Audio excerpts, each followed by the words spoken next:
Bonnie and Clyde, love story historical romance novella, written by J.R. Leonard, narrated by Christine Victoria. Chapter 1, Dewy Awakening. I slowly blinked my eyes open, trying to focus through the blur that clouded my vision. The taste of dew lingered on my lips, and the cool sensation of damp grass against my skin sent a shiver down my spine. A gentle rustle of wind whispered through the trees, causing the leaves above to sway in a melancholic dance. "Where am I?" My voice croaked as I struggled to comprehend my surroundings, feeling disoriented and foggy in the mind. With a groan, I pushed myself into a sitting position, feeling the weight of confusion pressing down on my chest. As I surveyed the tranquil scene of Crown Hill Memorial Park, the solemn tombstones stood like silent guardians against the backdrop of the fading sun. Panic surged through me when I realized I was back at my resting place, leaving me breathless. "Not again," I muttered under my breath, my hands clenching tightly into fists. Why does this keep happening? The answer slipped just out of my reach, like a fleeting dream. I squeezed my eyes shut for a moment, attempting to recall what led me here, but the memories were muddled and slipping away like smoke. All I knew was that I couldn't linger here any longer. An unseen force beckoned me to leave the cemetery and return to the world of the living. "All right," I whispered to myself, mustering up determination. "I'll get to the bottom of this no matter what." Taking a deep breath, the scent of gasoline and gunpowder filled my senses, mixing with an alluring aroma of desire. It sparked something within me, igniting a fire that had long been dormant. "Let's go, Bonnie," I murmured, coaxing myself to stand on shaky legs. "There's a reason you've returned. Time to uncover it." Though the confusion weighed heavy on my heart, a strange sense of familiarity began to take root, beckoning me deeper into the cemetery. Despite the unease that gripped me, I couldn't help but be drawn to the tombstones like a moth to a flame. "Perhaps I'll find answers there," I whispered to myself, the words coming out in a hoarse rasp. Every step I took, the feeling intensified, as if I were walking through the pages of an old, forgotten diary. The shadows cast by the aging trees seemed to whisper secrets to me, their branches reaching down like bony fingers. I shuddered involuntarily, yet still trudged on. "Damn it, Bonnie. Pull yourself together," I admonished, forcing my legs to keep moving. Finally, gathering enough courage, I stood up and brushed off my dress. My movements were slow and deliberate, as if each motion was a battle against unseen forces. The peacefulness of the surroundings wrapped around me like a shroud, but beneath the serenity, a storm brewed, a tempest of desire and danger that threatened to consume me whole. "Got to stay focused. Can't let this place get to me," I muttered, taking a deep breath to steady my nerves. The air was cool and thick, with the scent of damp earth mingling with the metallic tang of blood. It filled my lungs and echoed through my veins, igniting something primal within me. I could feel the anticipation building, ready to burst forth like a tidal wave of lust and violence. "I can't fight it any longer," I admitted, my body quivering with excitement. "I need to know what's drawing me here." My heart pounded against my ribcage as I ventured deeper into the cemetery, the sensation of familiarity growing stronger with each step. My footsteps carved a path through the dew-kissed grass, leaving behind a trail of crushed blades shivering in my wake. "Something's calling me," I whispered to myself, unable to shake the feeling that I was being drawn towards a hidden truth. The weight of countless memories pressed down on me, threatening to suffocate me with their intensity. As I continued walking through the cemetery, my memories began to wash over me like a wave. The air around me seemed to thicken and grow heavy, with the scent of gasoline and hot metal as the sound of a revving engine cut through the silence. I found myself standing on that dusty Texas street in 1930, my heart racing as the sleek black Ford V8 roared to life. My eyes were drawn to the man stepping out of the car, his confident swagger making it clear that he was a force to be reckoned with. "Who's that?" I whispered to myself, unable to tear my gaze away from him. A shiver of anticipation ran down my spine as I watched him saunter toward me, the sultry Texas heat making the air dance around him. It was as if he were a mirage come to life. "My name's Clyde," he drawled, his voice low and tinged with danger. "Clyde Barrow." "Bonnie Parker," I replied, meeting his intensity with a coy smile. The scent of gasoline and leather surrounded me as he closed the distance between us, and my heart pounded out a rhythm of desire. "Can't say I've ever met a Bonnie before," Clyde mused, eyeing me up and down. "You're quite a sight, darling." "Is that so?" I shot back, my fingers instinctively twisting a lock of hair around them. "Well, I reckon you ain't too bad yourself, Mr. Barrow." "Please, call me Clyde," he insisted, a mischievous glint in his eyes. He leaned in closer, his warm breath sending goosebumps across my skin. "And tell me, Bonnie, are you always this forward with strangers?"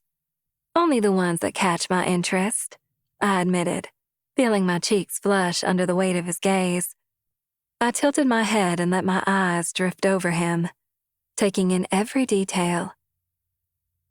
"And you, Clyde, have certainly done that." "Have I now?" Clyde chuckled, clearly enjoying our flirtatious exchange.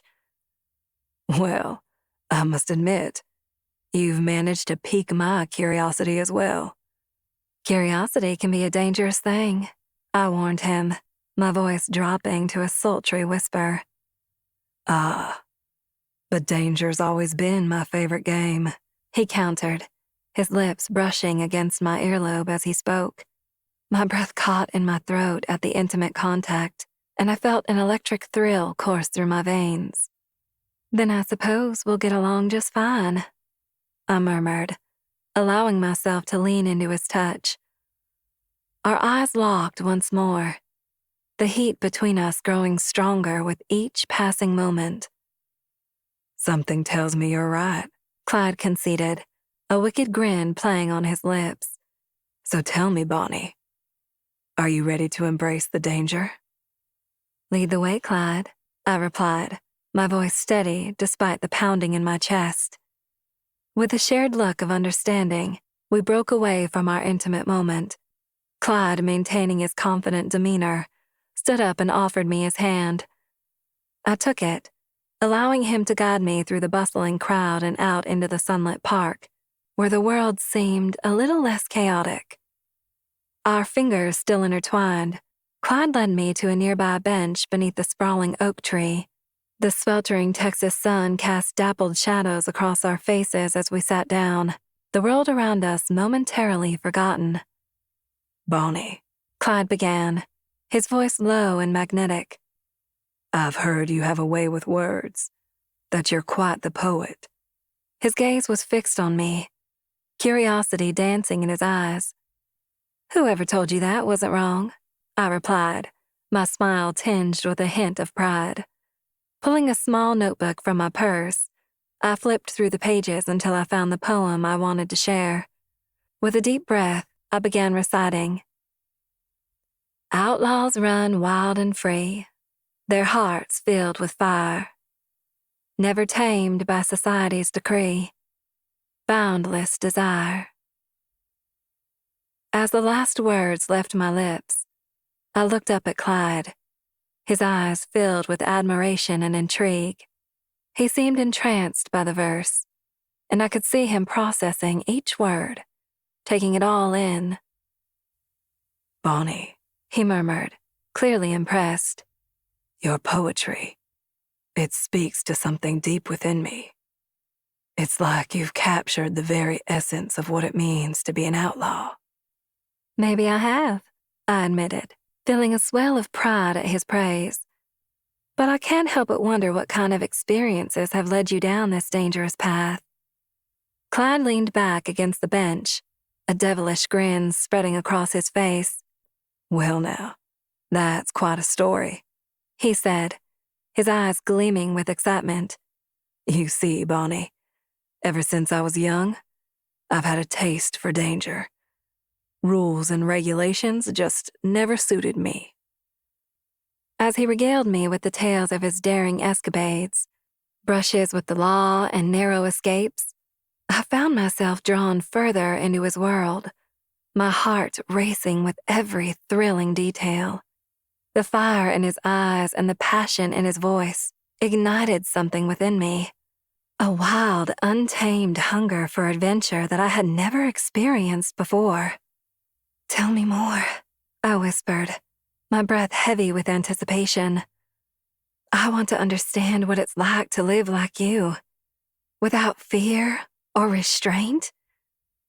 "Bonnie," Clyde replied, his voice thick with desire. "if you were willing to take the risk, I'd be more than happy to show you just how exhilarating this life can be." As he spoke those words, I stared into Clyde's eyes for what felt like an eternity, my heart pounding against my chest as I weighed the decision before me. The whispered promise of danger and adventure beckoned me closer, like a siren song that I couldn't resist. "All right, Clyde," I said, my voice steady despite the whirlwind of emotions threatening to consume me. "Show me this world of yours. I want to be part of it." A slow smile spread across his handsome face, his eyes sparkling with anticipation. "You won't regret it, Bonnie. There's nothing quite like the thrill of the unknown, and I promise you, we'll experience it together." With every fiber of my being, I knew that there was no turning back now. I had chosen to walk this path with Clyde, and together, we would navigate the uncertainties and dangers that lay ahead. As I stood beside him, my hand trembling as it found its way into his, I could feel the electricity between us. Raw, untamed passion that demanded to be set free. "Where do we start?" I asked, my breath hitching in my throat as I looked up at him. "Right here, right now," Clyde replied, his grip on my hand tightening ever so slightly. "We'll take life by the reins and steer it in whichever direction we choose. No more hesitations, no more doubts. Just you, me, and the open road." As he spoke, I could feel the fire within me grow stronger, fueled by his words and the promise of a life lived on the edge.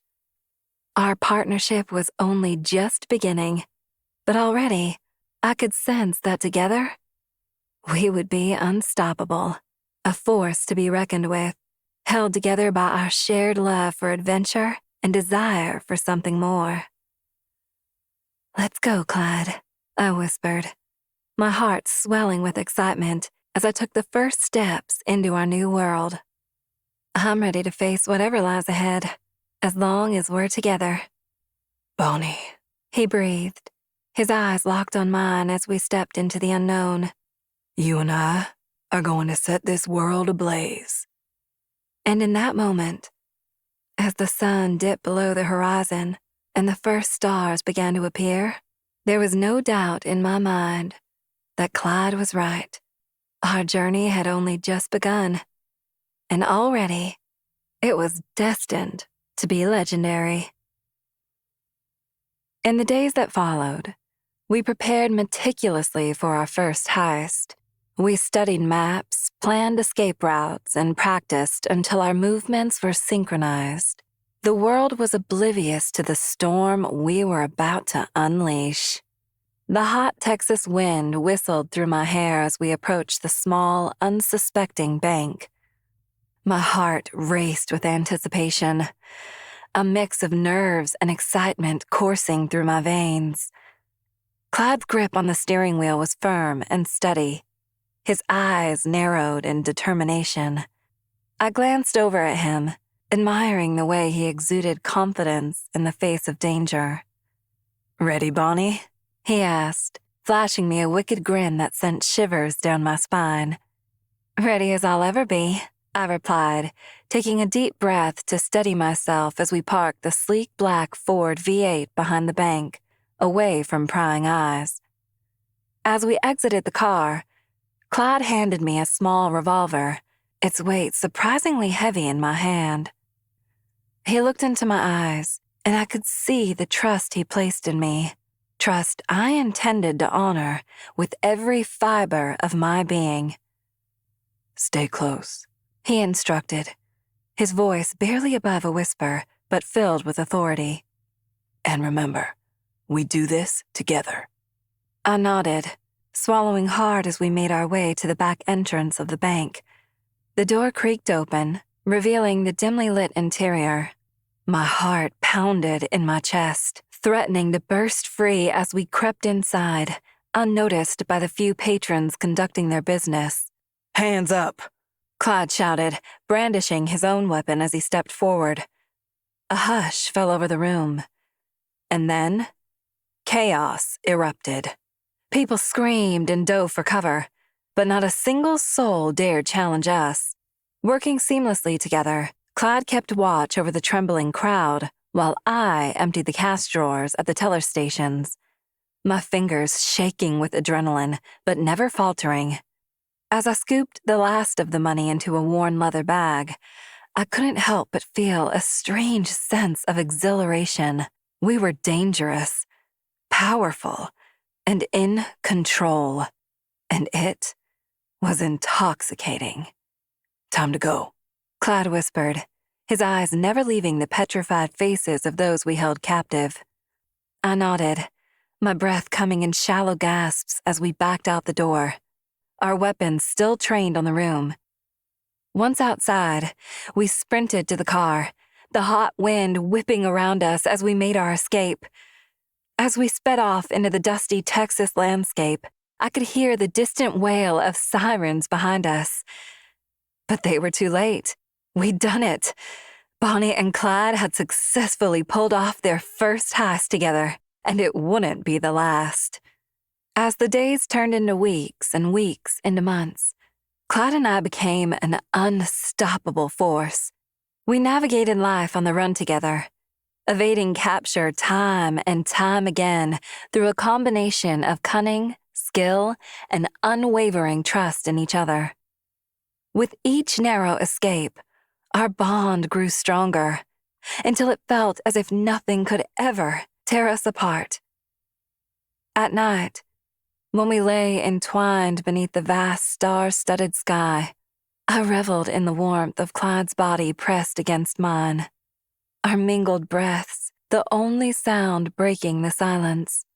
It was in these stolen moments that reminded me why we'd chosen this life, for the thrill, the passion, and the freedom it allowed us to share. "Bonnie," Clyde would whisper into my hair, his voice husky with desire. "I can't imagine doing this without you." "Neither can I," I'd reply, my heart swelling with love for this man who'd shown me what it meant to truly live. Together, we were unstoppable. Two souls bound by fate and a shared hunger for adventure, destined to leave our mark on history forever. As dawn approached, we reluctantly untangled ourselves, the promise of another day of thrilling escapades stirring us from our shared warmth. We returned to our hideout, an unassuming cabin hidden deep within the woods. I watched as Clyde disappeared into the adjacent room to prepare for the day's activities, leaving me alone to transform into the daring accomplice he'd come to rely on. A single bead of sweat trickled down my neck as I stood before the mirror, the soft glow of the oil lamp casting flickering shadows across the small room. I studied my reflection, a new version of myself staring back. Bonnie Parker, the charming and flirtatious partner in crime. "Bonnie," Clyde called from the other side of the door, rapping his knuckles lightly against the wood. "You ready?" Almost, I replied, my breath hitched with excitement. This was our life now, our dangerous dance, and I intended to embrace it fully. I let my fingers glide over the delicate lace of the dress I'd chosen, the deep red fabric hugging my curves in all the right places. I tilted my head to one side, fastening the string of pearls around my neck, a gift from Clyde after our latest successful heist. The cool pearls felt like a promise against my skin, a symbol of our shared destiny. "All right," I said, drawing in a steady breath as I turned to face the door. "Let's do this." Clyde's eyes widened as I stepped into the hallway, his gaze lingering on me with a mixture of admiration and desire. "Damn, Bonnie," he breathed, reaching for my hand. "You sure know how to make an entrance." "Only the best for you, Clyde," I replied, meeting his stare with a sultry smile. As we walked arm in arm toward our awaiting getaway car, I could sense the eyes of our fellow outlaws, and even the townspeople who'd come to admire us, following our every move. The attention sent a shiver of delight coursing through me. I reveled in it, feeding off the energy that surrounded us like a heady perfume. "Bonnie," he whispered, his voice barely audible as it brushed past the veil of silence that had fallen over us. "I've never felt this way about anyone before." "Neither have I, Clyde," I responded, my heart fluttering at the earnestness in his gaze. We were two souls entwined by fate, brought together by forces beyond our control. It was a connection that transcended the boundaries of life itself, a bond stronger than any chain that could ever be forged. "Every time we escape danger together, it feels like our love grows stronger," he confessed, his eyes searching mine for confirmation of the truth he knew lay deep within me. "I feel it too," I admitted, my breath hitching in my throat as I struggled to contain the emotions that threatened to overwhelm me. "Are you ready for this, Bonnie?" Clyde asked, his words heavy with the weight of the responsibility that rested on our shoulders. "Ready as I'll ever be," I replied, my resolve unwavering as I stared into the depths of his soul. Together we would face whatever challenges came our way, united in our determination to defy the odds and carve out a future for ourselves in a world that sought to keep us apart. "Then let's do this," he said, his voice filled with conviction as he tightened his grip on my hand, the unspoken promise of our shared destiny ringing through the air. As we stood on the precipice of danger, ready to embrace our roles as the infamous outlaw couple, I could feel the beat of Clyde's heart against my own. It was a rhythm that resonated deep within me, a reminder that we were stronger together than we could ever be apart. "Bonnie and Clyde," I whispered, the words leaving my lips like a prayer as we prepared to face the world, our hearts beating as one in the face of uncertainty. "Forever," "Forever," he echoed. And with that, we stepped into the unknown, hand in hand, our spirits aflame with the passion of a love that would burn brighter than the fires of hell itself. Chapter 2. Tense Gathering. The dim light from the kerosene lamp flickered softly, casting a subtle glow over the weathered table in front of me. I studied the small gathering before me. Clyde, his brother Buck, and Buck's wife, Blanche, There was a palpable tension in the air as we all faced the uncertain future together. Clyde's gaze locked with Buck's, a silent understanding passing between them. They both carried themselves with a determined strength that seemed ingrained in their family's bloodline. Buck's quiet nod spoke volumes about his commitment to our cause. Blanche, on the other hand, seemed restless, her eyes flitting around the room as if searching for an escape. Despite her unease, there was a fierce determination in her that refused to be extinguished. I could see the loyalty she held for her husband shining through her uncertainty. I spoke up softly, acknowledging the hardships we were all facing during these trying times. The Great Depression had taken its toll on each of us, pushing us to desperate measures. As my words hung in the air, I caught sight of the darkness creeping in through the cracked window, a stark reminder of the harsh reality outside. Clyde's voice resonated with a heavy resolve as he outlined our plan of action. The weight of our decisions settled heavily in the room around us. But there was no turning back now. We were in this together. As I looked around at my newfound companions, I saw a mix of fear and determination reflected back at me. Blanche's nervous energy was palpable as she voiced her own struggles and reasons for joining us. It was clear that we were all fighting for our survival in our own ways. Clyde's firm declaration solidified our bond as a group, united by circumstance and driven by necessity. The murmurs of agreement that followed filled me with a strange mix of emotions, apprehension mingled with a spark of adrenaline. We were embarking on a dangerous path together, but we were resolute in our shared goal, to make it through these challenging times no matter what it took. Over the next few days, we meticulously planned our course of action. Clyde's leadership was unyielding, his strategies well thought out. Blanche's anxiety lessened as she found purpose in her role, while Buck's silent support remained unwavering. The day before the heist, we stole a Ford as our getaway vehicle. That night, we sat in silence, each lost in our own thoughts of what tomorrow would bring. The morning of the heist, we gathered in the dim light of dawn, our faces grim but resolved. Clyde handed out walkie-talkies, his eyes meeting each of ours in turn.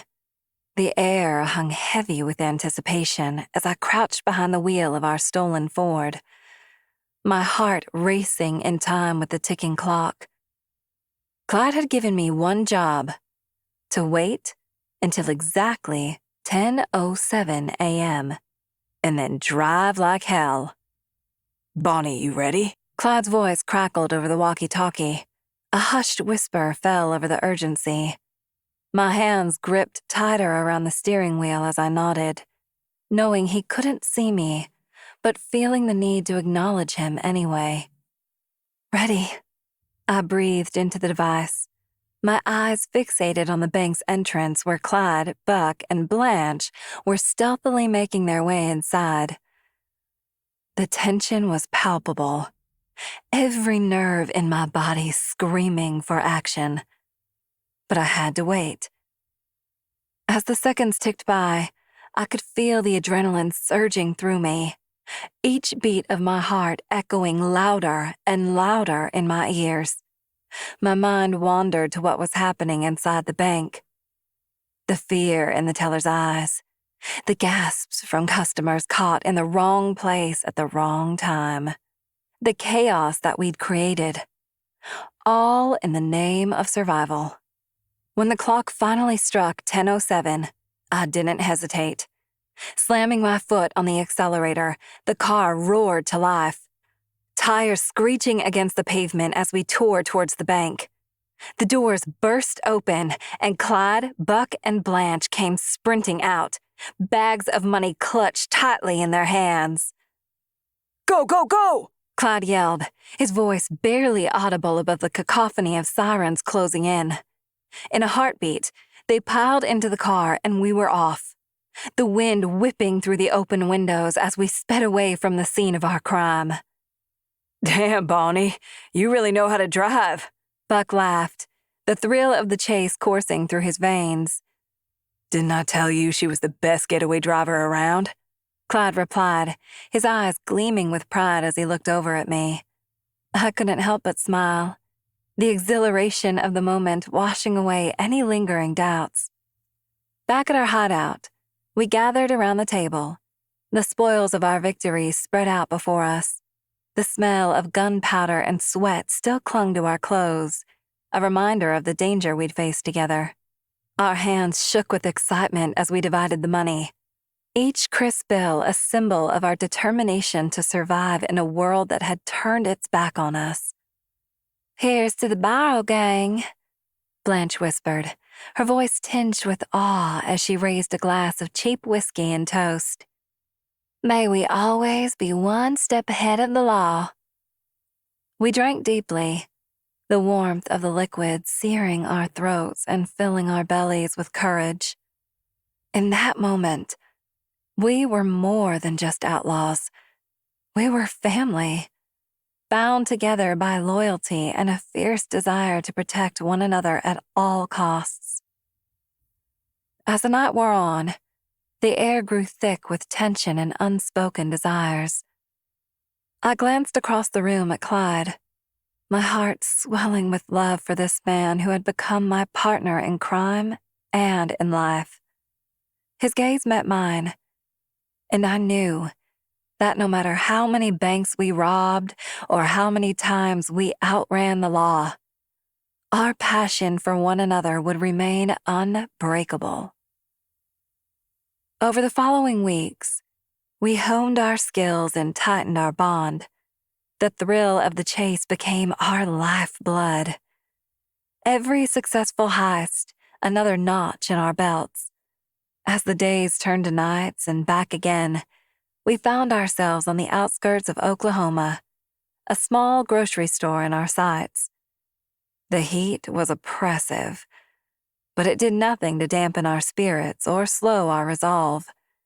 The Oklahoma sun blazed overhead, searing my skin with its unrelenting heat as Clyde and I crouched outside the small grocery store, our hearts pounding in anticipation. The scent of dust and gasoline filled my nostrils as I watched the oblivious shoppers meandering through the aisles, unaware of the chaos that was about to descend upon them. "Ready?" Clyde whispered, his voice steady despite the adrenaline coursing through his veins. I nodded, my fingers tightening around the grip of my revolver as we prepared to make our move. As we burst through the doors, time seemed to slow to a crawl. Shouts of shock and fear echoed through the store as we brandished our weapons, demanding money and valuables from the terrified patrons. Clyde's eyes were a blaze of determination, his movements swift and precise as he corralled the hostages into a corner. "Keep 'em quiet, Bonnie," he instructed, his voice laced with authority. "We ain't got much time." I held my gun steady, my gaze never wavering from the huddled mass of trembling bodies before me. Their fear was palpable, a heady perfume that only served to fuel my own excitement. This was life on the edge, a symphony of danger and desire that left me breathless and desperate for more. "Got it," Clyde called out triumphantly, his hands overflowing with crumpled bills and purloined jewelry. "Let's get out of here." We fled the scene, leaving the store in disarray and the sound of wailing sirens in our wake. Our escape was a mad dash of screeching tires and whirring engine, our stolen car tearing through the dusty roads like a wild animal set loose. My heart hammered in my chest like a wild, caged animal, and I could feel Clyde's eyes on me, electric and alive with adrenaline. "Bonnie, you were phenomenal back there," he shouted over the din, his voice laced with gruff pride. I looked at him, his eyes ablaze with excitement and desire, and felt my own hunger ignite. "Thanks to you, Clyde," I responded, my voice breathless from the thrill of the chase. "We're quite the team." His hand brushed against mine on the gear shift, sending a shiver up my spine, but I shook it off. Now was not the time for distraction. Step on it, Clyde, Buck yelled from the back seat, his urgency palpable. Our lives depended on our ability to evade the law enforcement officers hot on our trail. Clyde's grin widened as he floored the accelerator, the tires screeching as we careened around a corner. I held on to the door handle, bracing myself against the force of the turn. "Keep your eyes peeled for a place to hide out," Blanche called out nervously, her hands gripping the armrest so tightly her knuckles turned white.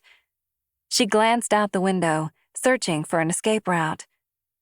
"Over there," I shouted, spotting a narrow dirt road barely visible through the thick foliage. Clyde swerved sharply, taking us off the main road and into the dense woods. The sirens grew fainter as we put distance between ourselves and our pursuers. "Nice find, Bonnie," Clyde praised, his voice a low rumble that sent heat pooling in my stomach.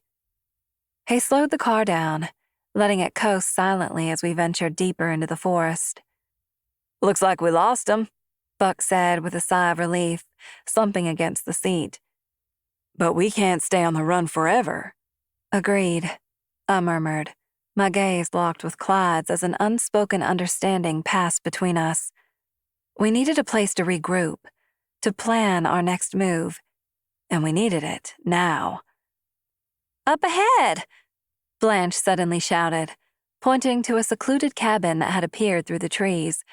"That looks perfect." "Good eye, Blanche," Clyde praised, steering us toward our temporary sanctuary. As we pulled up to the cabin, the gang exchanged tense glances, our shared determination reinforcing our bond. "All right, everyone," I announced, meeting their gazes one by one. "We'll lay low here for a while, then plan our next move. We've managed to stay one step ahead so far, and I say we keep doing just that." "Damn right," Clyde agreed, wrapping his arm around me, his warmth enveloping me like a protective shield. As we stepped out of the car and approached the cabin, I knew that together there was nothing we couldn't face. And as long as we had each other, the Barrow Gang would continue to defy the odds, to outrun fate itself. We spent the next few days settling into the cabin, taking turns keeping watch while the others rested. The tension was palpable, a constant reminder of our precarious situation. We knew it was only a matter of time before someone found us, and when they did, we'd have to be ready. Cold air nipped around my face as I peered out of the cabin window, watching a solitary crow perch on a barren tree branch. The eerie calm of the forest seemed to mock our recent chaotic escape. Clyde sat by the fire, cleaning his gun, a determined glint in his eyes as Buck and Blanche whispered conspiratorially in the corner. Our temporary sanctuary had provided us with much-needed rest, but the scent of danger lingered in the air. "Bonnie, we've got company," Clyde murmured, nodding toward the approaching figures outside. As they drew closer, I recognized them as members of the Sullivan Gang, notorious rivals within the criminal underworld. My heart pounded in my chest like a caged animal, sensing an imminent confrontation. "Looks like they want a piece of our turf," I muttered, my grip tightening around the revolver tucked into the waistband of my skirt.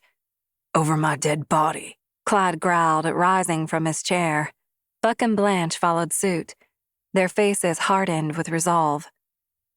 As the rival gang approached the cabin, we stepped outside to meet them head-on, our weapons at the ready. A sneer twisted the leader's weathered face as he spat. "Seems you Barrows have been hogging all the good loot lately. Time to share, don't you think?" "Get lost, Sullivan," Clyde snarled, raising his gun. "We work hard for what we've got. Find your own banks to rob." "Maybe we'll just take yours," the leader retorted, signaling his men to move forward. And with that, the standoff erupted into a vicious battle, bullets flying through the air like lethal raindrops. "Watch your back!" I shouted to Clyde, firing off a round at one of Sullivan's henchmen. Our opponents were skilled, but no match for the ferocious loyalty that bound the Barrow Gang together.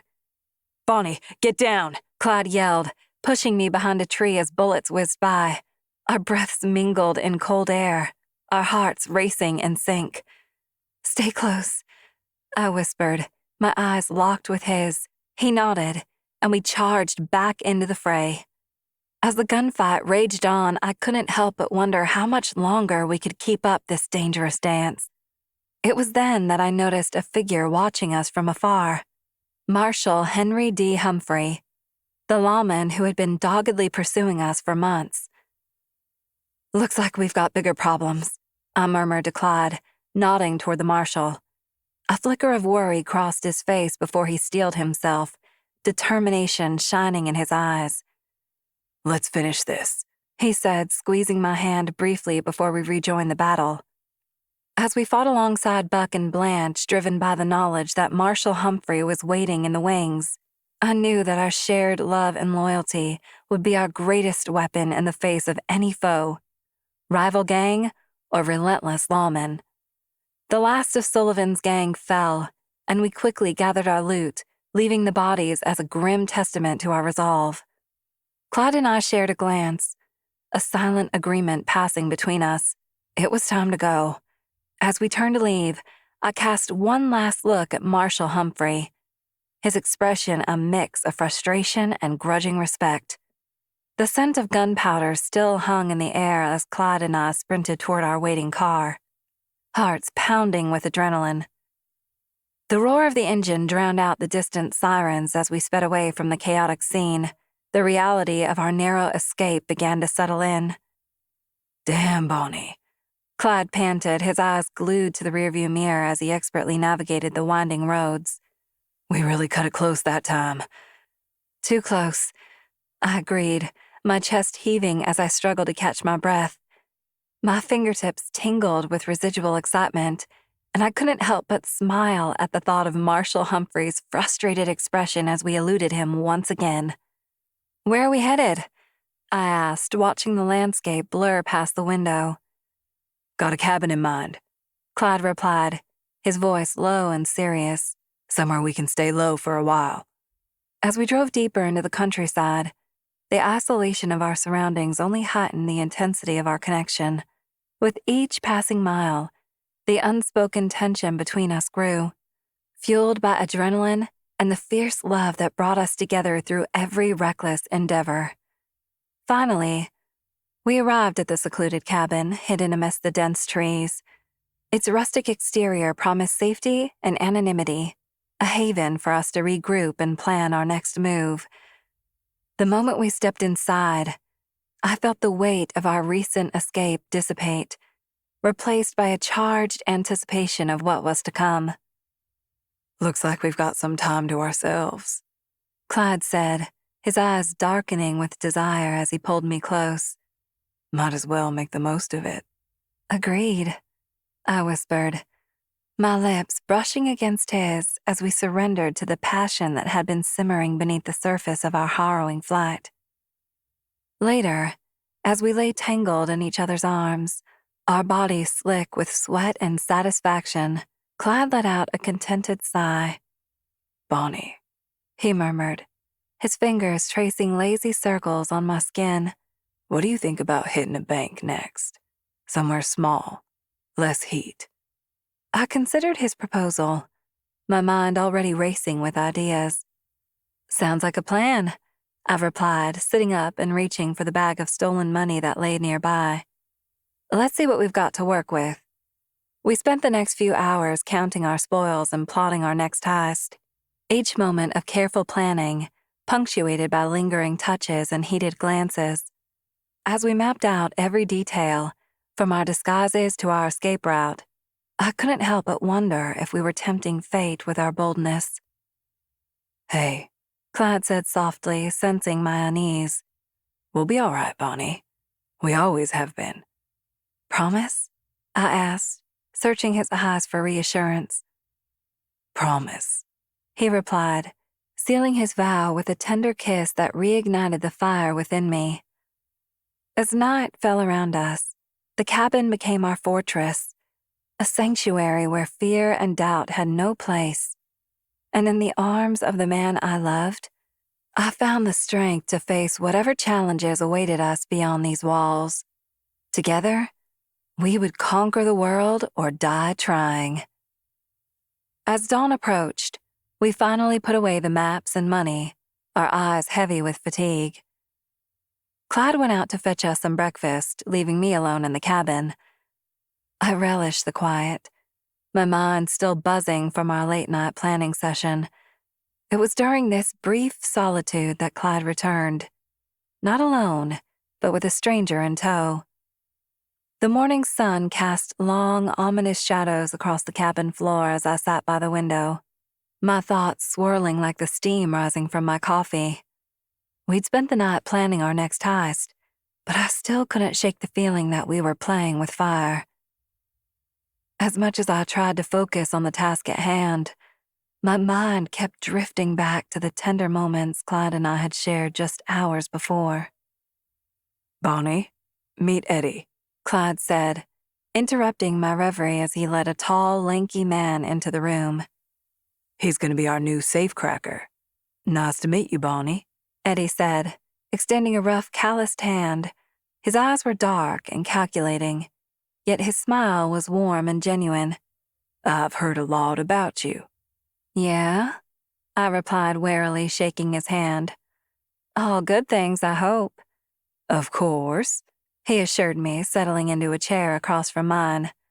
Clyde's always going on about how fearless and resourceful you are. Is that so? I said, glancing over at Clyde with a smirk. Well, it's nice to know I have a fan. More than one, I bet, Eddie quipped, and we shared a knowing laugh.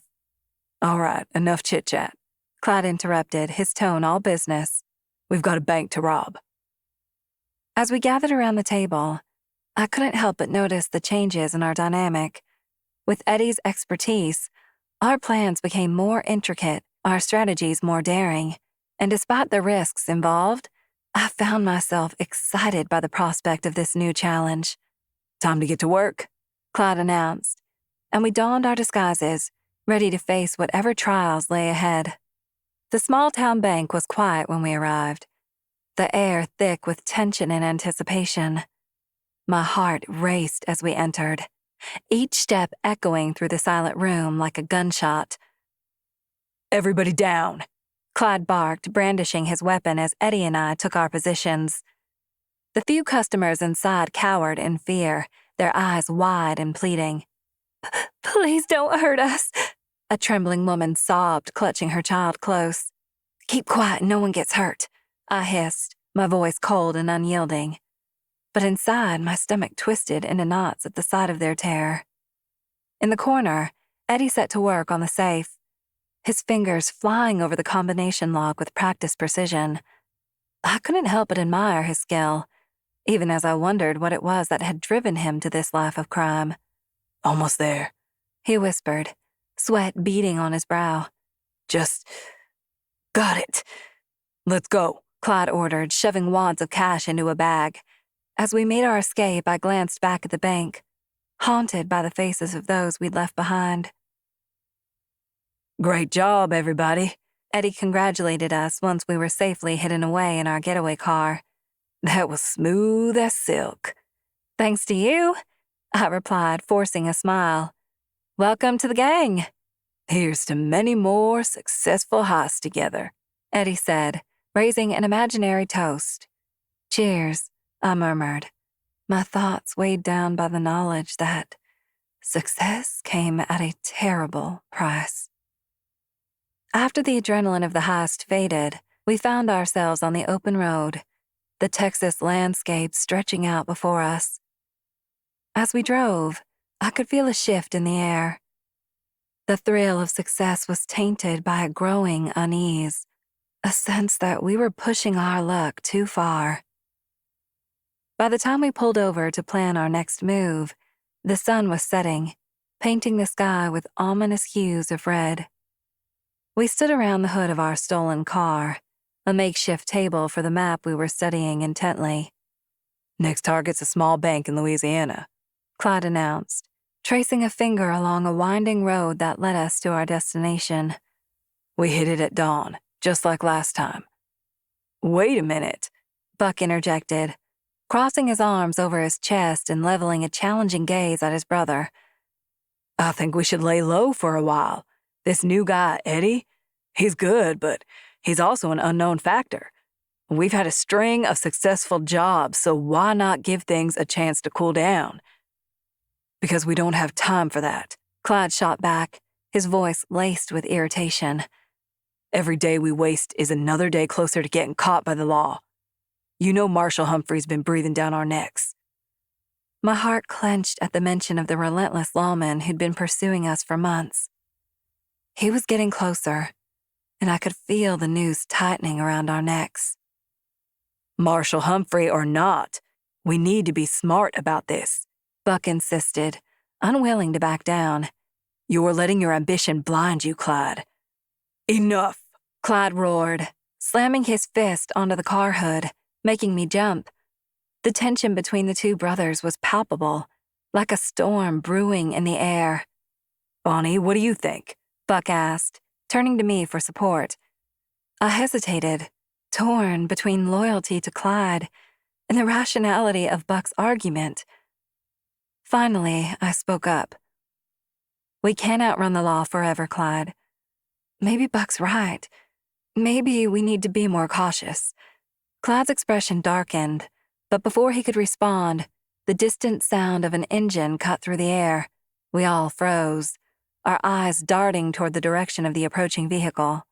Damn it, Clyde hissed, recognizing the unmistakable growl of a police car. It's Humphrey. Everyone get in the car now. We scrambled into the stolen vehicle, tires screeching as we peeled away from the scene. Marshall Humphrey and his men were hot on our tail, their sirens wailing like banshees in the twilight. "Can you go any faster?" I shouted over the wind rushing past us, gripping the edge of my seat. "Trying," Clyde gritted out, his knuckles white on the wheel as he pushed the car to its limits. The speedometer needle climbed higher and higher, adrenaline pumping through my veins like liquid fire. "Stay down," Buck barked as we swerved around a bend, narrowly avoiding an oncoming truck. My heart pounded wildly in my chest, every nerve alight with fear and excitement. "Bonnie, hold on," Clyde yelled, taking a sharp turn onto a narrow dirt road that led deeper into the backwoods. We jolted violently over the rough terrain, desperately trying to put distance between us and our pursuers. Marshall Humphrey's relentless, I thought, my mind spinning with the reality of our situation. But so are we. "Let's see him try to follow us now," Clyde murmured, catching my eye with a defiant grin. I returned the smile, our shared determination fueling our will to survive. No matter the odds, Bonnie and Clyde would not go down without a fight. As the distance between us and the sirens grew, a momentary lull settled in the car. The adrenaline rush was slowly replaced by a desperate need for a plan. Clyde's eyes met mine in the rearview mirror, a silent question hanging in the air. The burning sun dipped low on the horizon, casting long shadows across the dusty back roads. I could hear the distant wail of sirens through the thick air, but they were growing fainter by the second. Clyde floored the gas pedal, pushing our stolen vehicle to its limits as we raced to stay ahead of Marshall Humphrey and his men. "Bonnie, think," I commanded myself, my mind racing along with our car. "We need a diversion, something to throw them off our trail for good." My eyes scanned the passing landscape, searching for any opportunity to outsmart our pursuers. Suddenly, an idea sparked in my brain like a bolt of lightning, illuminating the path to our escape. "Turn here," I shouted, pointing at a narrow dirt road, veering sharply to the right. Clyde hesitated for a moment, then swerved onto the hidden path without question, trusting my instincts implicitly. "Take this."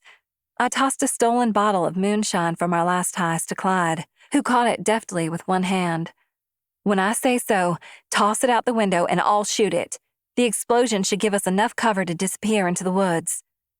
"Got it," Clyde murmured, his eyes never leaving the road as he gripped the bottle tightly. "Ready? Now," I yelled, steadying my aim as Clyde hurled the moonshine out the window like a Molotov cocktail. The glass shattered against a nearby tree, and I squeezed the trigger, igniting the alcohol-soaked soil in a fiery blaze. "Go, go, go!" I urged as we sped away from the inferno, the roaring flames consuming any evidence of our presence and sending a plume of black smoke skyward. We left the sirens behind, disappearing into the safety of the dense forest.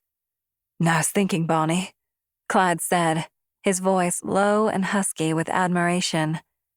He reached over and squeezed my hand, his gaze smoldering with a need that made my heart race even faster than before. "Pull over," I whispered, unable to resist the magnetic pull of his touch any longer. We had narrowly escaped capture once again, and the adrenaline coursing through our veins demanded an outlet. Clyde didn't hesitate, guiding the car into a sudden clearing and cutting the engine. The silence of the woods enveloped us like a velvety cloak as we tumbled into each other's arms, our mouths crashing together in a fierce, passionate kiss. "Bonnie, Clyde began, pulling back for a moment to search my eyes with raw emotion. I silenced him with another searing kiss, my fingers threading through his hair as I pulled him closer. "Show me, Clyde," I breathed against his lips, urging him to express his love for me in the most primal of ways.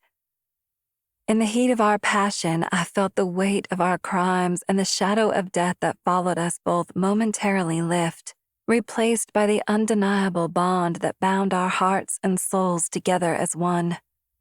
After our stolen moments in the woods, we returned to our hideout, a nondescript cabin tucked away in the wilderness. Days turned into weeks as we planned our next move, the memory of our fiery escape serving as a constant reminder of the stakes. The idea of a jewelry store heist was initially met with skepticism, but Clyde's persuasive charm and my unwavering support soon had the gang on board. The moon cast a silvery glow on the smooth black marble of the prestigious jewelry store as I stood in its shadow, my heart pounding with anticipation. Clyde's eyes met mine, his gaze intense and unwavering as we prepared to embark on our most daring heist yet. "Ready, darling?" he asked softly, his voice barely audible above the gentle rustling of the leaves in the breeze. I nodded, feeling the familiar surge of adrenaline course through my veins. Let's make history. With calculated precision, we moved like shadows alongside Buck and Blanche, who were positioned at the rear entrance ready to provide cover if needed. Eddie, our newly acquired safecracker, took point, expertly picking the lock on the front door within seconds. As the door clicked open, I felt a shiver run down my spine, a mix of excitement and fear that only heightened my senses. This was no ordinary robbery. This was a statement, a message to the world that Bonnie and Clyde were not to be trifled with. We slipped inside, our footsteps muffled by the plush crimson carpet that lined the ornate showroom floor. The air was thick with the scent of opulence, the heady perfume of wealth and power. It both sickened and enticed me, fueling the fire within that drove us ever onward. "Bonnie, keep watch," Clyde instructed in a hushed tone, his breath hot against my ear as he moved past me to join Eddie at the vault. I took a position at the door, peering out into the deserted street, my hand resting lightly on the cold metal of my pistol. "Almost there," Eddie whispered, his fingers flying over the intricate dials of the vault. I could hear the tension in his voice, the weight of expectation pressing down upon him. We had all placed our trust in him, and failure was not an option. "Got it," he breathed at last, a triumphant grin spreading across his face as the vault door swung open with a soft groan, revealing row upon row of glittering jewels and precious metals. "Load up," Clyde ordered, his voice tight with excitement. We moved quickly, each of us stuffing our bags with as many priceless treasures as we could carry. The sparkle of diamonds and rubies was intoxicating, like gazing into the very soul of temptation. "Time's up," I hissed, my eyes scanning the street for any sign of approaching danger. "We need to move, now." "Let's go," Clyde agreed, his bag overflowing with ill-gotten gains. We slipped back out into the night, the cold air kissing our flushed cheeks as we made our escape, leaving the once untouchable jewelry store in disarray. "Y'all really pulled it off," Blanche exclaimed, her eyes shining with admiration as we regrouped at our hidden hideout. "Bonnie and Clyde, the legends continue." "Thanks to Eddie," I added, nodding my respect to our skilled safecracker. He blushed, but there was no denying the pride that shone in his eyes. "Here's to Bonnie and Clyde," Buck toasted, raising a glass of stolen champagne. We joined him, the delicate crystal glasses clinking together in a symphony of shared triumph. The authorities would be baffled, their desperation to catch us growing with each audacious heist.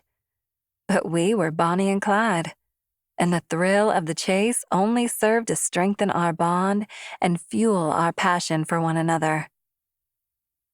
"Cheers," I whispered, locking eyes with Clyde as we drank to our continued success.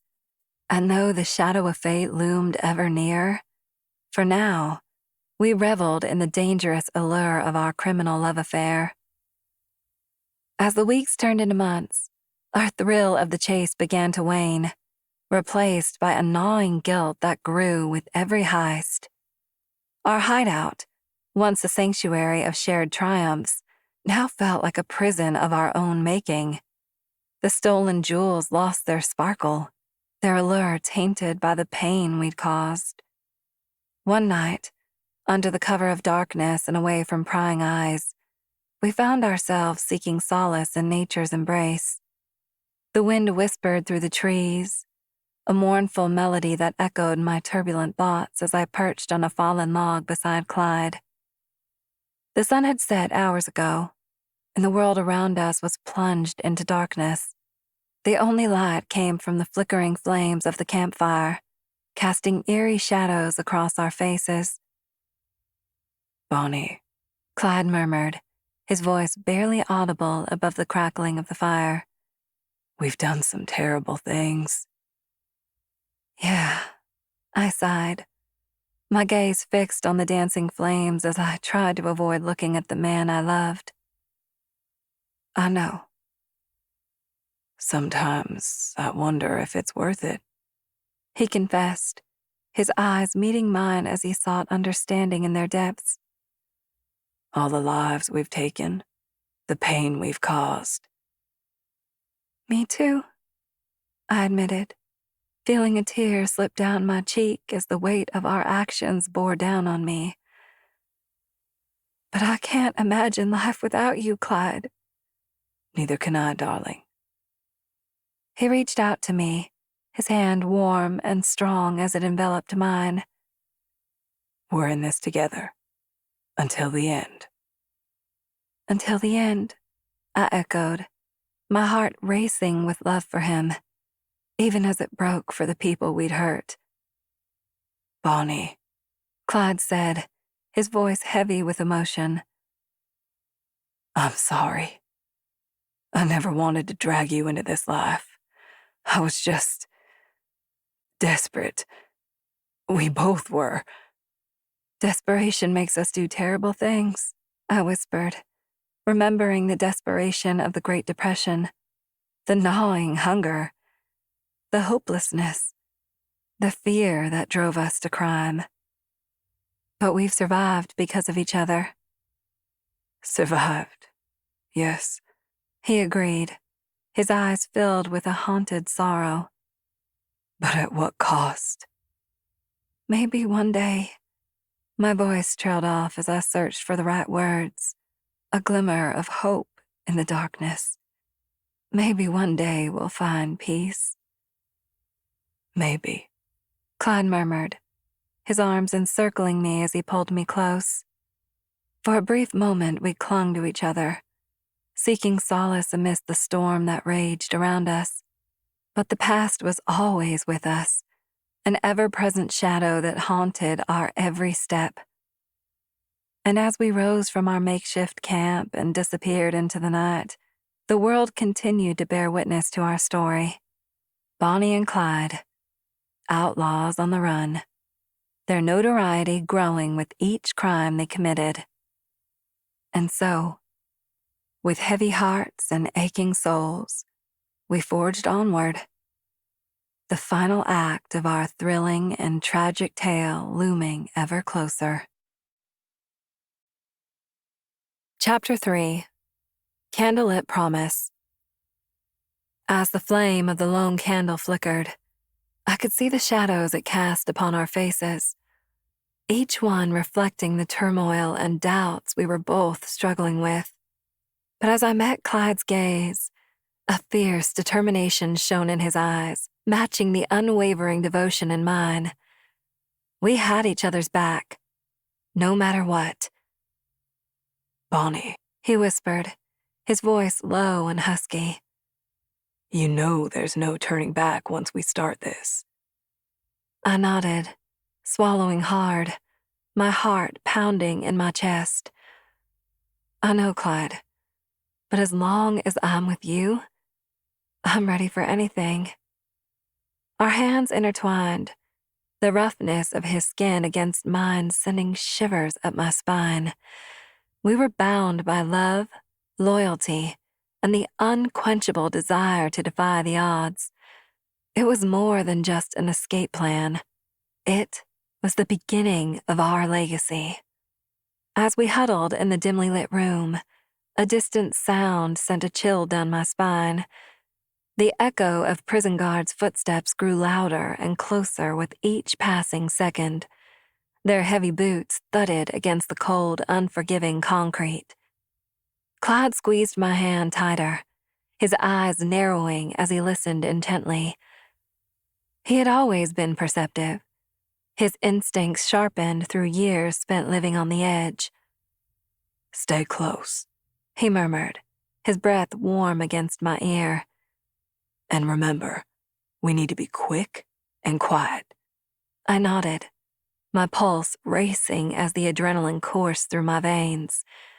This was it, our moment of truth. We exchanged one last knowing look, silently communicating our readiness to execute our daring escape. Let's go, Clyde said softly, releasing my hand and moving towards the door. As the footsteps grew near, I summoned every ounce of courage and resolve within me.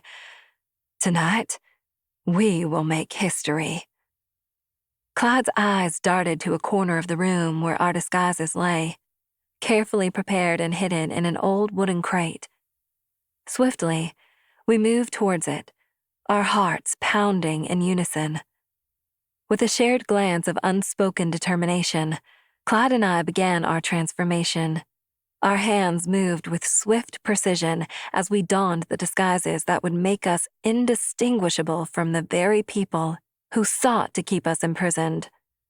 I felt the rough fabric of the guard uniform against my skin, the heaviness of responsibility settling upon me. The smell of starch filled my nostrils as I adjusted the hat atop my head. I glanced over at Clyde, his strong hands working meticulously to ensure every detail was perfect, down to the shine on his boots.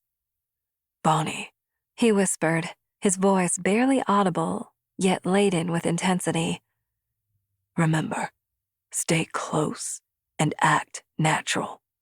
I met his gaze, my heart pounding with anticipation. Don't worry, baby, I murmured. You know I've got your back.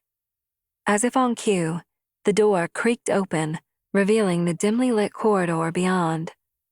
With a deep breath, Clyde and I confidently strode out, our steps measured and precise as we blended seamlessly with the other guards patrolling the prison.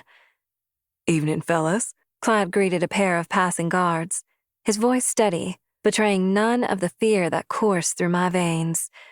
They nodded in response, their expressions unreadable beneath the shadow of their hats. The air around me felt heavy, oppressive, as if the very walls were closing in. But it wasn't just the prison itself. It was the knowledge that one wrong move, one moment of hesitation, could bring our entire plan crashing down around us. As we walked, I found myself clinging to the memories of Clyde's touch, the feeling of his body pressed against mine, a beacon of warmth in this cold, unforgiving place. That passion fueled me, igniting a fire within my chest that refused to be extinguished. "Stay focused, Bonnie," I whispered to myself, forcing my thoughts back to the task at hand. Every sense was heightened, each sound amplified in my ears. "Hey, you two," called out a guard from down the corridor. My heart leapt into my throat, but I quickly masked my fear with a casual smile. "Evening," I replied, my voice steady and composed. The guard nodded, his eyes lingering on me for a moment longer before he continued his patrol. Clyde shot me an approving glance, and I felt a surge of pride. Continuing our journey, we navigated the dimly lit corridors, our hearts pounding in sync with each step. We passed the mess hall, the clatter of dishes and raucous laughter fading into the distance as we ventured deeper into the bowels of the prison. The air grew colder, the stone walls more imposing, a stark reminder of the danger we were courting. The flicker of torchlight cast eerie shadows on the cold stone walls, each twist and turn in the labyrinthine corridors, heightening the sense of danger that clawed at my insides. Clyde and I moved as one, our steps silent and calculated, like panthers stalking their prey. "Left," Clyde whispered, his hot breath tickling my ear. My heart thundered, pounding with anticipation and desire, the thrill of being so close to him, both physically and emotionally, sent shivers down my spine. "Got it," I replied, nodding almost imperceptibly. We rounded the corner, our gazes fixed on the surveillance camera perched above us like a watchful vulture.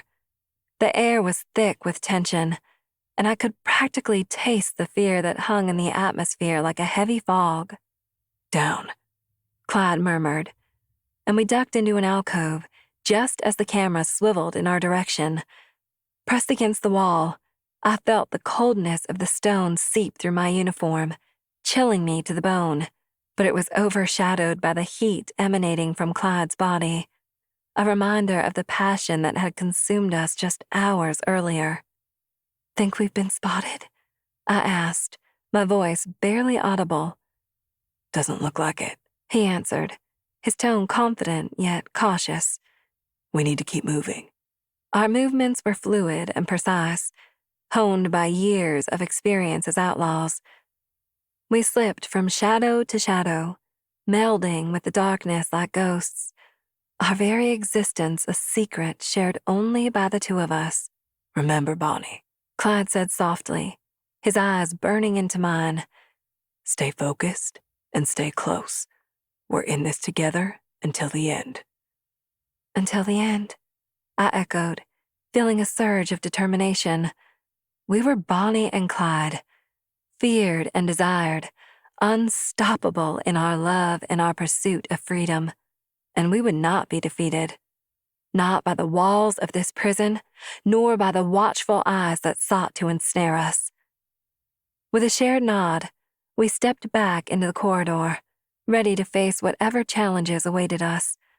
No matter the risk, no matter the danger, we were bound together, our fates entwined as tightly as our fingers when they first clasped around each other's. "Let's do this," I whispered, my voice filled with resolve. "Together."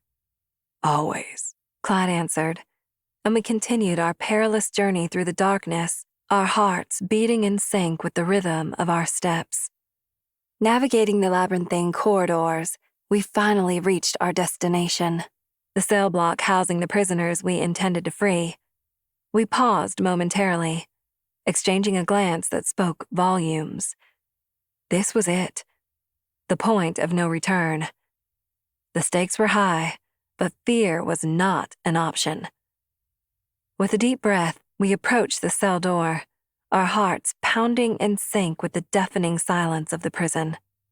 The cold steel of the cell door pressed against my back as I peered through the small opening, searching for the prisoners we had come to liberate. In that moment, I could feel Clyde's steady presence beside me, his unwavering determination bolstering my own. My breath caught in my throat when I finally spotted them. A group of desperate men with eyes that held the weight of the world. Bonnie, Clyde whispered, his voice barely audible. It's time. Right, I murmured, nodding resolutely. With a swift push, we swung open the door and stepped into the dimly lit cell, our disguises impeccable, our resolve unshakable. Who are you? One of the prisoners rasped, his eyes narrowing suspiciously. Your ticket out of here, Clyde replied, his tone authoritative yet tinged with sincerity. The room grew silent as the prisoners exchanged wary glances, their hope rekindling like a flickering flame. Trust us, I added, my voice soft but firm. We've got a plan, and we need you to follow it without question, understand? Follow us, Clyde instructed, his commanding presence immediately earning the respect and loyalty of the men. They nodded in unison, their shoulders straightening with newfound purpose. As we led the prisoners through the maze-like corridors, our senses heightened to the slightest sound or movement. I could feel my heart pounding in my chest. The tension was palpable, every step fraught with danger and uncertainty. We relied on our quick thinking and resourcefulness, improvising solutions to unforeseen challenges. Stop, Clyde hissed, pressing his body against mine as he pulled me into an alcove. Our breathing mingled, and even in the midst of this high-stakes operation, I couldn't help but notice how his touch ignited a fire within me. We watched as a pair of unsuspecting guards passed by, their footsteps echoing through the dim corridor. Let's move, I whispered, my voice heavy with the weight of our shared mission. As we continued guiding the prisoners with hushed words and silent gestures, I couldn't help but marvel at our ability to evoke trust and loyalty in these men, who only moments ago had been broken and defeated. Almost there, Clyde murmured, his eyes locked onto mine, holding an unspoken promise of freedom and endless possibilities. With each step we took, the adrenaline coursed through my veins, propelling me forward, fueled by our undying determination and love for one another. Suddenly, a guard rounded a corner, nearly colliding with us. My heart lurched, but before panic could take hold, Clyde lunged forward, expertly incapacitating the man with a swift blow. Our gazes met once more, a silent exchange that conveyed understanding, devotion, and the knowledge that together, we were unstoppable. Stay focused, I urged the prisoners, my voice barely audible yet brimming with determination. We're almost out. As we navigated the labyrinthine prison corridors, our hearts pounded in unison with the rhythm of our mission. We could see the faint glimmer of moonlight peeking through the distant exit, a beacon of hope amidst the darkness. The prisoners followed us like shadows, their trust in us reflecting in their silent obedience. The air was thick with anticipation and fear, but we knew there was no turning back now. The prison yard loomed before us, a vast expanse of darkness punctuated by the occasional flicker of distant floodlights. My heart raced in my chest, pounding a frantic rhythm that matched the chaos and excitement coursing through my veins. I glanced at Clyde, his eyes locking onto mine, those familiar pools of steel filled with determination and a shared understanding of the risks we were taking. Ready? he whispered, his voice barely audible yet laden with anticipation. Always, I replied, our unspoken bond pulsing between us like an electric current, igniting the air around us. We led the prisoners forward, each of their haggard faces mirroring our own resolve and desperation. We approached the designated escape route, our senses heightened, ready for the inevitable confrontation. The tension was palpable, a heavy cloud that settled over us, threatening to suffocate us if we faltered. Wait for my signal, Clyde instructed the men, his voice low and commanding. They nodded, their expressions a mixture of fear and determination as they prepared themselves for the battle ahead. As we neared the guard station at the escape route, I felt my adrenaline surge, propelling me into action. Our movements were swift and coordinated, years of experience and trust guiding our every step. With a silent nod, Clyde and I launched ourselves at the unsuspecting guards. "Go!" I shouted, my voice a fierce cry that cut through the night like a blade. The sound of scuffling feet and grunts of exertion filled the air as we skillfully subdued our adversaries. I could feel the sensual power in my limbs, the raw energy coursing through me as I wrestled with a guard, finally pinning him to the ground with a triumphant rush. "Bonnie!" Clyde called out, his voice urgent yet controlled. I looked up to see him dispatch the last of the guards, a fierce determination etched onto his handsome face. "Quick, now's our chance," I urged the prisoners, my breath coming in ragged gasps as I fought to maintain control of my emotions. The men surged forward, an unstoppable tide of hope and desperation that carried us all toward the promise of freedom. As we breached the prison walls, I could feel the weight of our success pressing down on me, filling my chest with exhilaration and trepidation in equal measure. We had achieved the impossible, but I knew that this was only the beginning of our next thrilling adventure. Bonnie, Clyde whispered, his breath warm against my ear as he pulled me close. We made it. We did, I replied, my voice trembling with emotion. Together. Always. As we raced into the open, the prison shrinking behind us, I could feel the exhilaration of our escape mingling with the dread of pursuit. The prisoners once confined by cold iron bars were now free men under the open sky. Clyde and I led the pack, our hands intertwined as we navigated through the moonlit wilderness, our hearts pounding in unison. The night air was alive with the electric taste of freedom as we burst through the prison walls, the moon casting ghostly shadows on our breathless faces. My heart soared like an untamed falcon, and I felt Clyde's hand in mine, urging me onward through the darkness. The prisoners followed behind us, their footsteps echoing like a symphony of liberation. "Keep going," I called out to them, my voice a fierce whisper that seemed to pierce the stillness of the night. "We're almost there." Clyde's grip tightened on my hand, and I could feel the heat of his body next to mine as we raced through the shadows, the adrenaline pumping through our veins like liquid fire. The scent of earth and sweat mingled together as the pounding of our feet matched the wild beating of our hearts. Bonnie, Clyde breathed, his voice strained and urgent. We did it. I looked into his eyes, and for a moment, time seemed to stand still. The world around us faded away, leaving only the two of us and the unbreakable bond between us. "Together," I whispered, and he nodded, his gaze filled with love and determination. But reality came crashing back as the distant wail of sirens shattered our brief respite. We had left chaos in our wake, and now the hounds of justice were hot on our heels. "Go!" I urged the prisoners, my tone both commanding and encouraging. They needed no further prompting, disappearing into the night like ghosts, eager to reclaim the lives they had been denied. Clyde and I paused for a moment, our eyes locking once more. I could see the mixture of fear and exhilaration dancing in his eyes, mirroring my own emotions.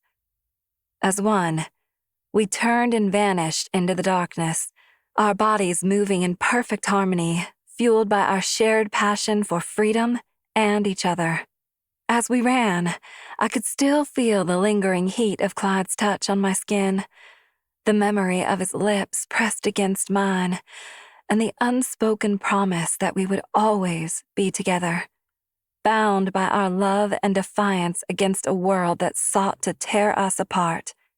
And I knew, deep in the heart of me, that no matter what trials awaited us, we would face them side by side, our love an unbreakable force that could conquer any challenge. The sirens continued to wail in the distance, a mournful reminder of the price of our freedom. But as we disappeared into the night, hand in hand, I couldn't help but smile. With the sirens growing fainter, we found a hidden alley to catch our breath. The adrenaline was still pulsing through our veins, making every sensation amplified. Clyde's hand was warm in mine, a solid anchor amidst the turmoil. We shared a knowing glance, understanding that this was just the beginning of our journey. With the night air enveloping us like a lover's embrace, Clyde and I huddled together in the shadows, our breaths mingling as we watched the chaos unfold in the distance. The wailing sirens were a song of triumph and danger, stirring the very core of our beings. Clyde's fingers tightened around mine, his grip strong and reassuring. Bonnie, He whispered, his voice low and urgent. I need you to know that I'll never let anything come between us. Not prison bars, not sirens, not even death itself. His words sent shivers down my spine, igniting a fire within me that burned with unparalleled intensity. And I need you to know, Clyde Barrow, that I'll follow you to the ends of the earth. We're bound by something more than love, something wild and untamable. My voice trembled with conviction, my heart pounding against my ribcage. Let's make a vow, He said, his eyes never leaving mine, their depths shimmering with unspoken promises. We'll continue this life on the run, side by side, no matter the risks. No matter how many times they try to tear us apart, we'll always find each other again. Deal, I breathed, sealing our pact with a fierce kiss that tasted of desperation and desire. Our commitment to one another was an unbreakable chain, forged in the fires of passion and defiance. As we broke apart, I could feel the weight of the darkness pressing in on us, urging us to flee. This escape had been the beginning of our next thrilling adventure, and there would be no turning back now. Let's go, Bonnie, Clyde murmured, his hand slipping into mine once more. Together, we stepped out of the shadows and disappeared into the night, our hearts filled with exhilaration and trepidation, ready to face whatever fate had in store for us. As we ran, the wind howling around us like a chorus of vengeful spirits, I knew that our love was an unstoppable force, a wildfire that would rage internally, consuming everything in its path. As we drove away, the adrenaline of our escape began to fade, replaced by a gnawing sense of unease that settled in my stomach. The road stretched out before us, leading us deeper into the heart of Louisiana. Our laughter died down, replaced by a tense silence as we both felt the shift of the atmosphere. The moon cast a ghostly glow over the desolate road, casting eerie shadows that seemed to dance and sway with each curve we took. I clutched Clyde's hand, my heart pounding with a mixture of anticipation and anxiety. The night was quiet, too quiet. It was as if the world held its breath, waiting for something to happen. Something feels off, I whispered, my voice barely audible above the low hum of our car engine. Clyde glanced at me, his eyes mirroring my own unease. I know, he agreed, gripping the steering wheel tighter. Keep your eyes peeled, Bonnie. We can't let our guard down now. As we continued down the forsaken stretch of road in Bienville Parish, Louisiana, my senses sharpened, alert for any sign of trouble. The air felt heavy, charged with an energy that prickled along my skin like static electricity. My body trembled with adrenaline, ready for whatever danger lurked ahead.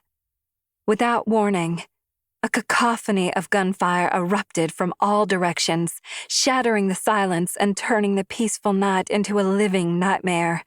Law enforcement officers from Louisiana and Texas burst from their hiding spots, surrounding our car like a pack of ravenous wolves.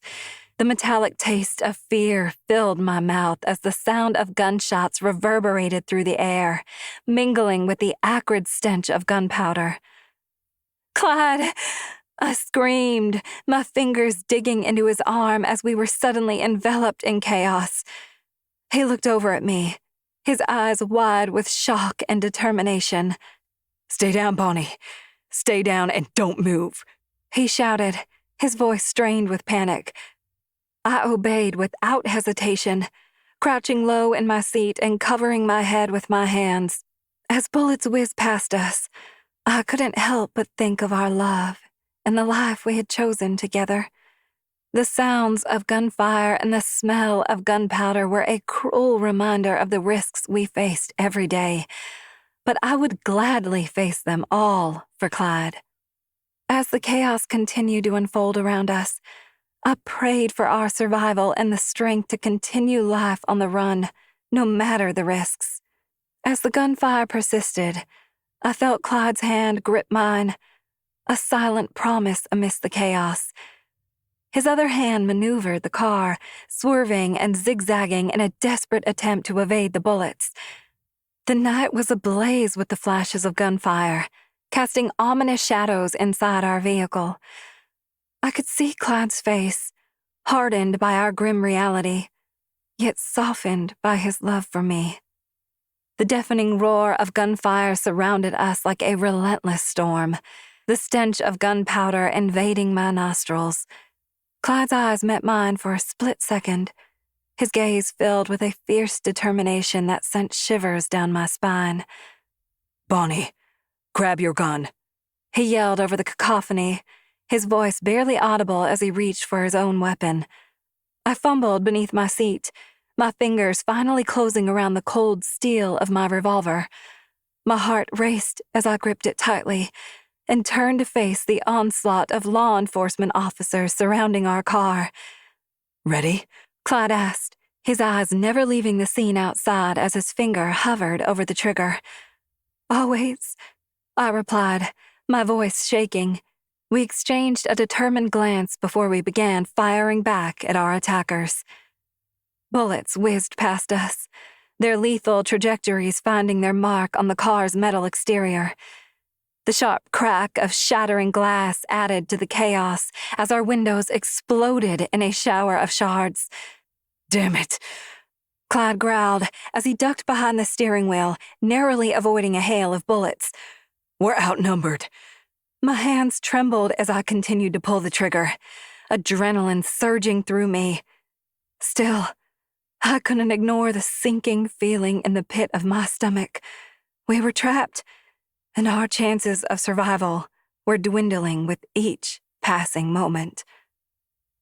"Bonnie, you know I'd do anything for you," Clyde said, his voice thick with emotion as he struggled to catch his breath between shots.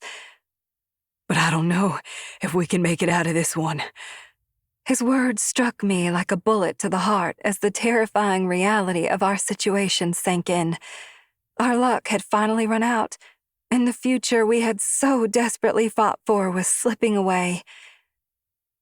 "Whatever happens, Clyde," I whispered, tears prickling my eyes as I gazed at him. "I love you. Always." Clyde's eyes met mine once more, and in that moment, A silent understanding passed between us. We would fight until our last breath, side by side, just as we had always done. The world around me seemed to slow down, every sound and movement amplified as the bullets continued to rain down on us relentlessly. I could hear Clyde's ragged breathing beside me, the sharp crack of gunfire echoing in my ears, and the shattering of glass as our car windows disintegrated. Bonnie, watch out! Clyde shouted as a bullet whizzed past my head, missing me by mere inches. The sudden impact of pain tore through my body, forcing a cry of agony to escape my lips as I felt the searing heat of metal ripping through my flesh. My body jerked involuntarily with each hit, our chances of survival growing slimmer by the second. Bonnie, look at me. Clyde's voice wavered, his hand trembling as it reached for mine amidst the chaos. As our eyes met, I saw a mixture of love, fear, and acceptance mirrored in his gaze. It was a bittersweet moment, our unbreakable bond solidified in the face of death, our fingers intertwined, and an overwhelming sense of solace washed over me, knowing that whatever our fate, we would face it together. Whatever happens, Clyde, I choked out, the weight of our reality pressing down on me, making it difficult to breathe. I want you to know that I love you. Always. Bonnie, I love you too, more than anything. He whispered, his grip tightening on my hand as another wave of bullets pierced our bodies. In those final moments, our hearts beat in sync, and though the end drew near, our love remained unwavering. The deafening gunfire ceased, replaced by a haunting silence that enveloped us, heavy and thick, like the blood that flowed from our wounds. The only reminder of life came from the distant sound of sirens approaching, their wail echoing through the desolate Louisiana road. As I looked at Clyde, my vision blurred and my body numb from pain, I could see his chest rise and fall with labored breaths. Our hands were still clasped together, sticky with the warmth of our blood that now stained the car's upholstery.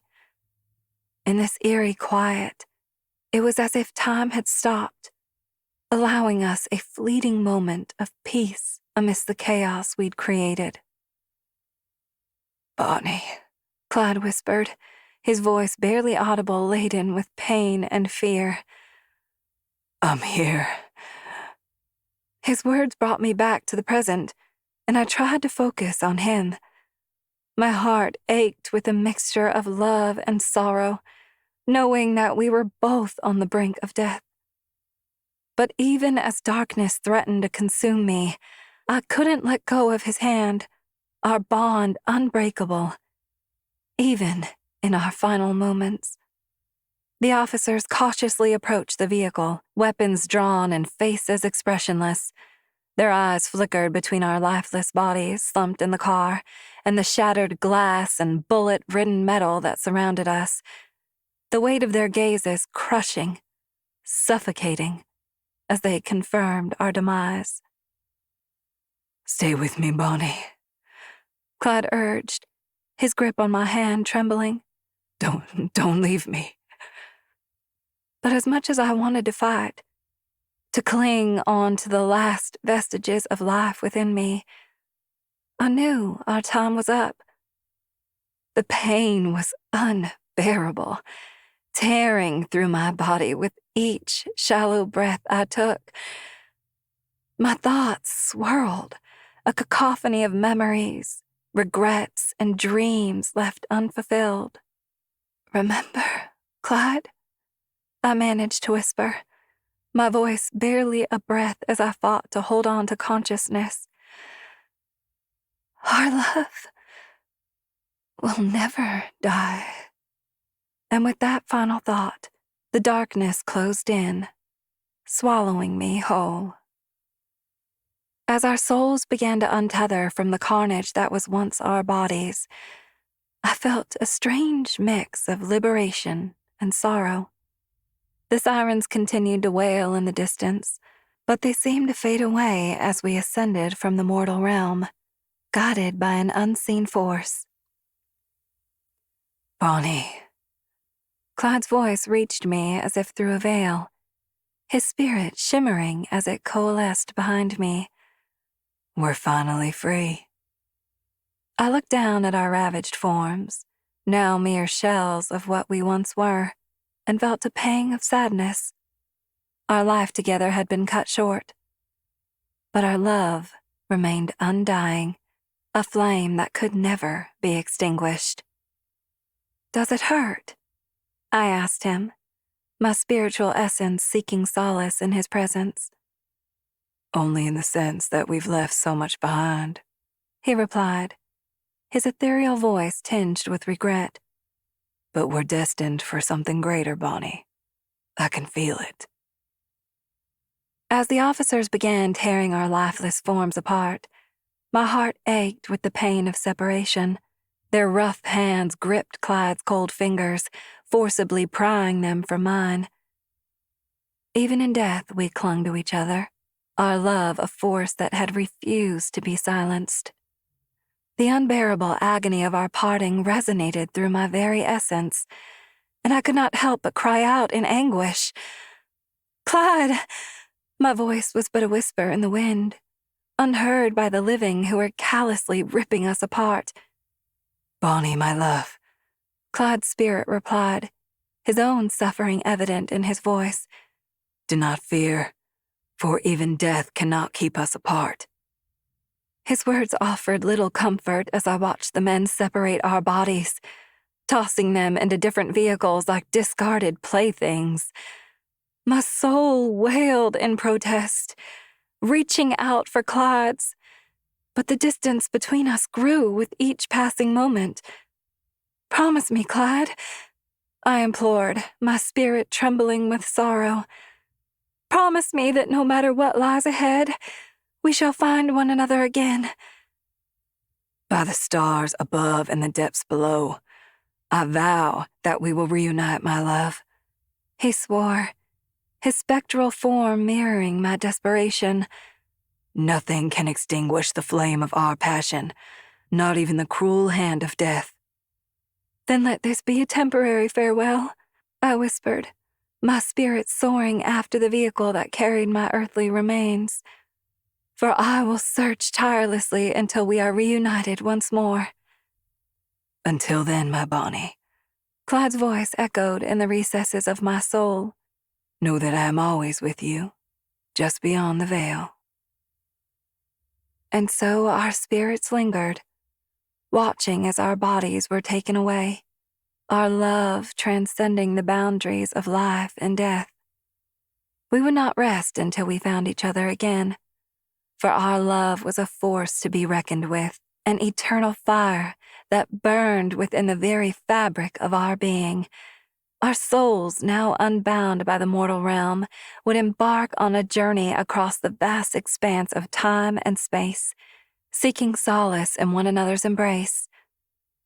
"Wait for me, Clyde," I vowed, my spirit soaring into the night.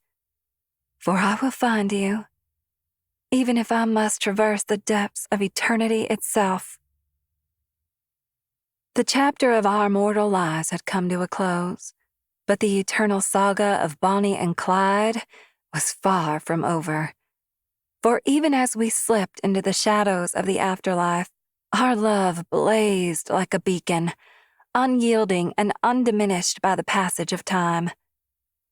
"Though we may be surrendered by death's cruel hand," I whispered into the vast expanse, "our love shall endure, a testament to the indomitable force that is Bonnie and Clyde."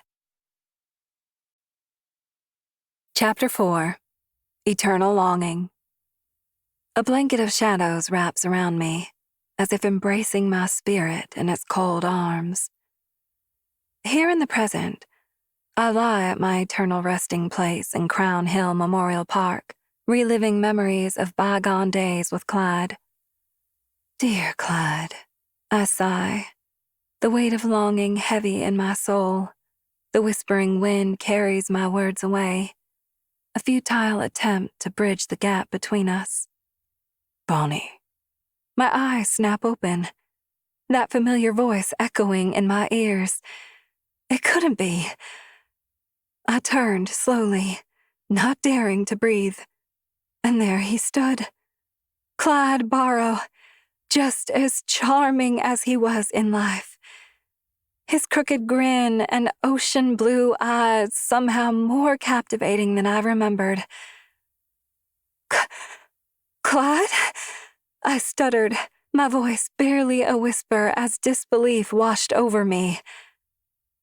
Hey there, darling, he replied, his drawl sending shivers down my spine. Overwhelmed with excitement, I ran into Clyde's arms, feeling the warmth and strength of his embrace after decades apart.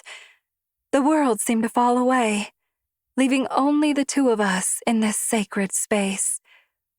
His arms tightened around me, and I could almost believe that those years apart had been nothing but a dream. The moonlight bathed us in its ethereal glow as our hearts beat in unison, a rhythm that had been lost for far too long. I held Clyde tighter, feeling the strong curve of his back beneath my fingers, unwilling to let go. I missed you, Clyde, I whispered into the crook of his neck, breathing in the intoxicating sense of him that I thought I would never experience again. Bonnie, he replied, his voice a mixture of love and longing that sent shivers down my spine. I missed you too. We pulled back slightly, our eyes locked in a passionate gaze, the depth of our emotion conveyed in that single moment. My hands reached up to touch his face, tracing the lines and contours I remembered so well. The rough stubble beneath my fingertips felt like a dream as I explored every inch of his familiar features. His ocean blue eyes bore into mine, and I could see the same love and desire that had once set my soul ablaze. It was as if time had stood still, allowing us this one stolen moment to rekindle the passion that had once burned so brightly between us. My heart pounded in my chest, anticipation and desire coursing through my veins. Clyde's lips met mine, tender yet intense, and I surrendered to the exquisite pressure of his mouth against mine. Our tongues tangled together in a dance as old as time, our love reigniting with each breathless kiss.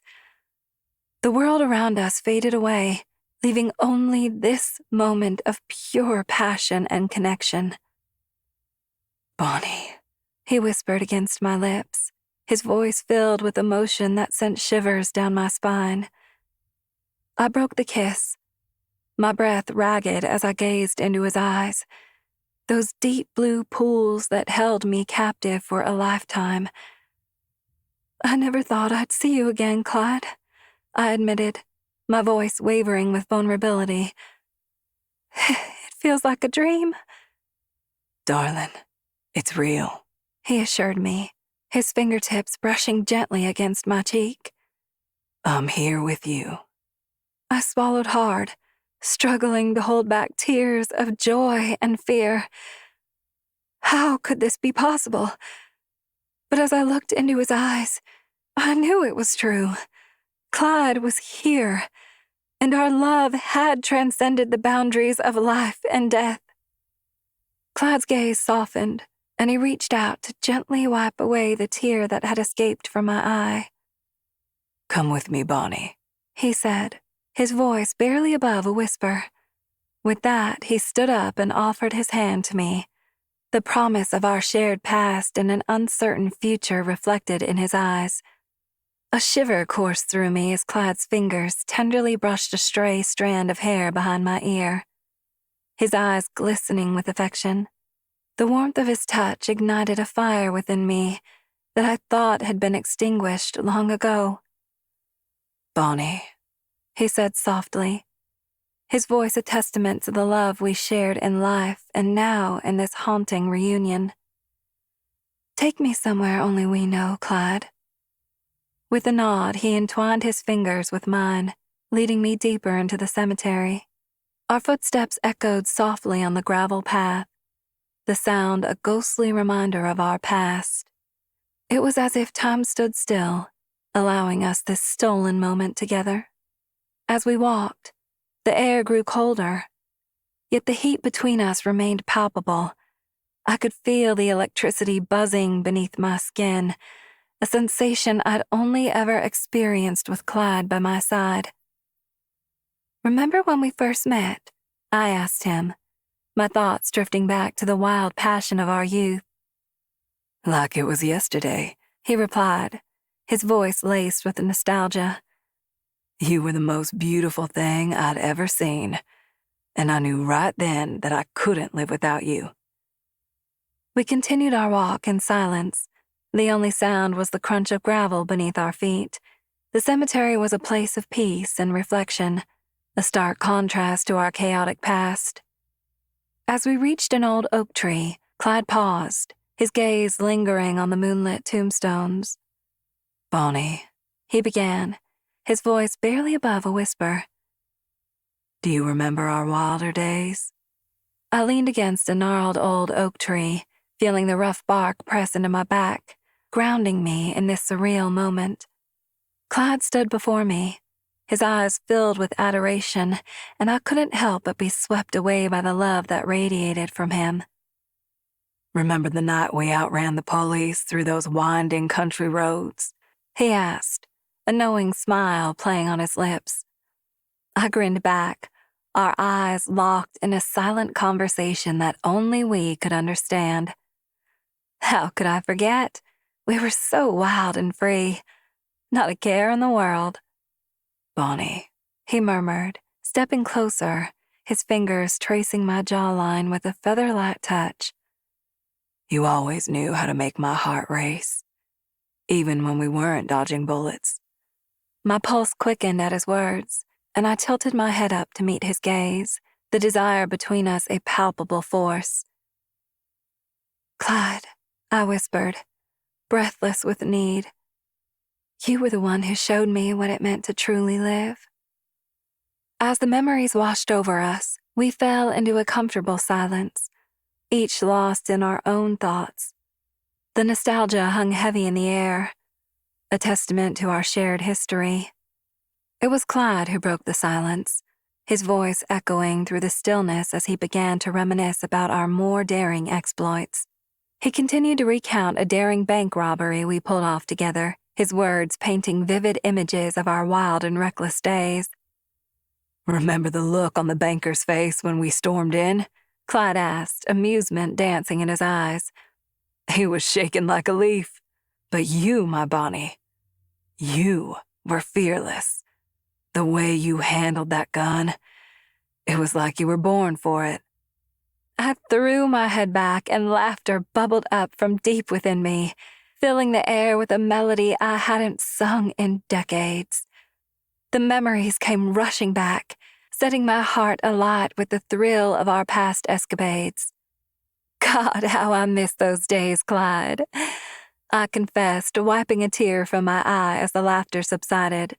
I never felt more alive than when I was by your side, taking on the world together. "Do you remember that time when we barely escaped the law after that holdup in Waco?" His eyes danced with mischief as the memory unfurled before us. I could almost feel the adrenaline course through me again, just as it had on that fateful day. How could I forget? I whispered, my own voice trembling with the thrill of reminiscence. Our laughter mingled with the night air, a testament to the wildness that once consumed us. "God, we were unstoppable back then, weren't we?" he marveled, his fingers gripping mine tighter. "We made those officers look like fools. They couldn't catch us no matter how hard they tried."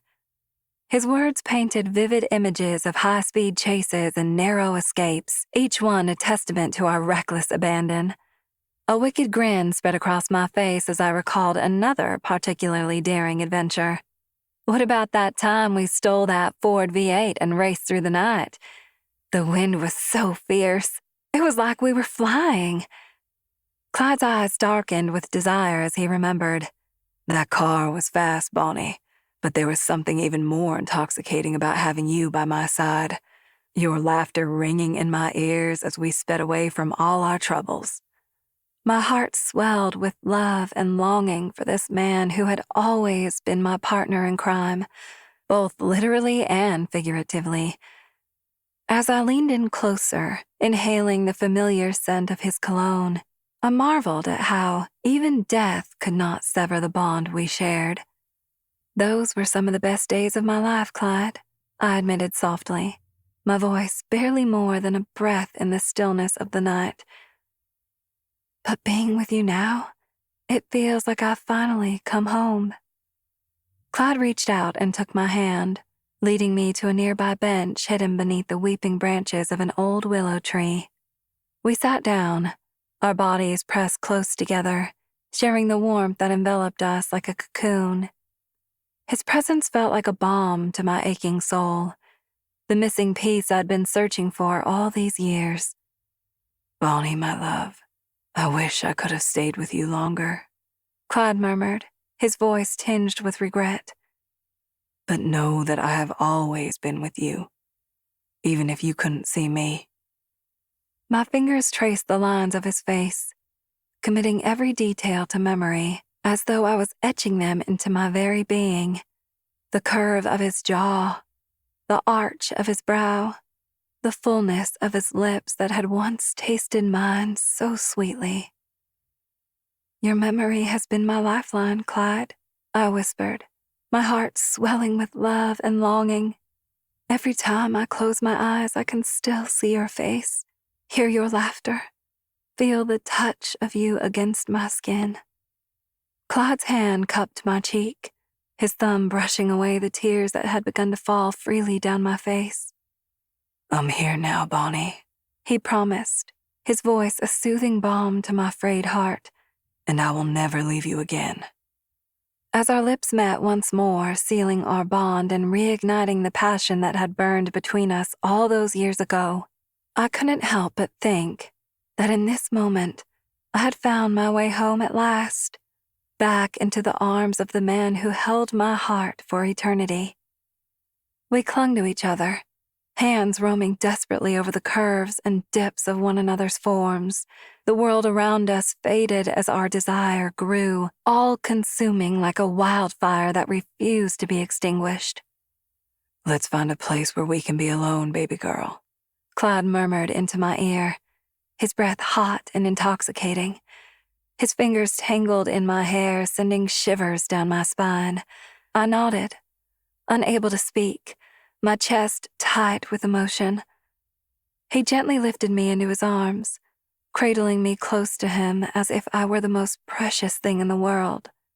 A possessive warmth spread through my veins, knowing that I belonged to him, and him alone.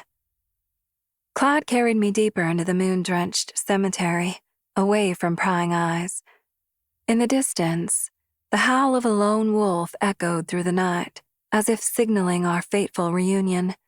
We found a secluded spot hidden among the shadows of ancient headstones, and he carefully set me down on the soft grass. Are you ready, Bonnie? He asked, his voice low and husky, filled with anticipation and need. More than anything, Clyde, I replied, my voice shaking with the weight of our love.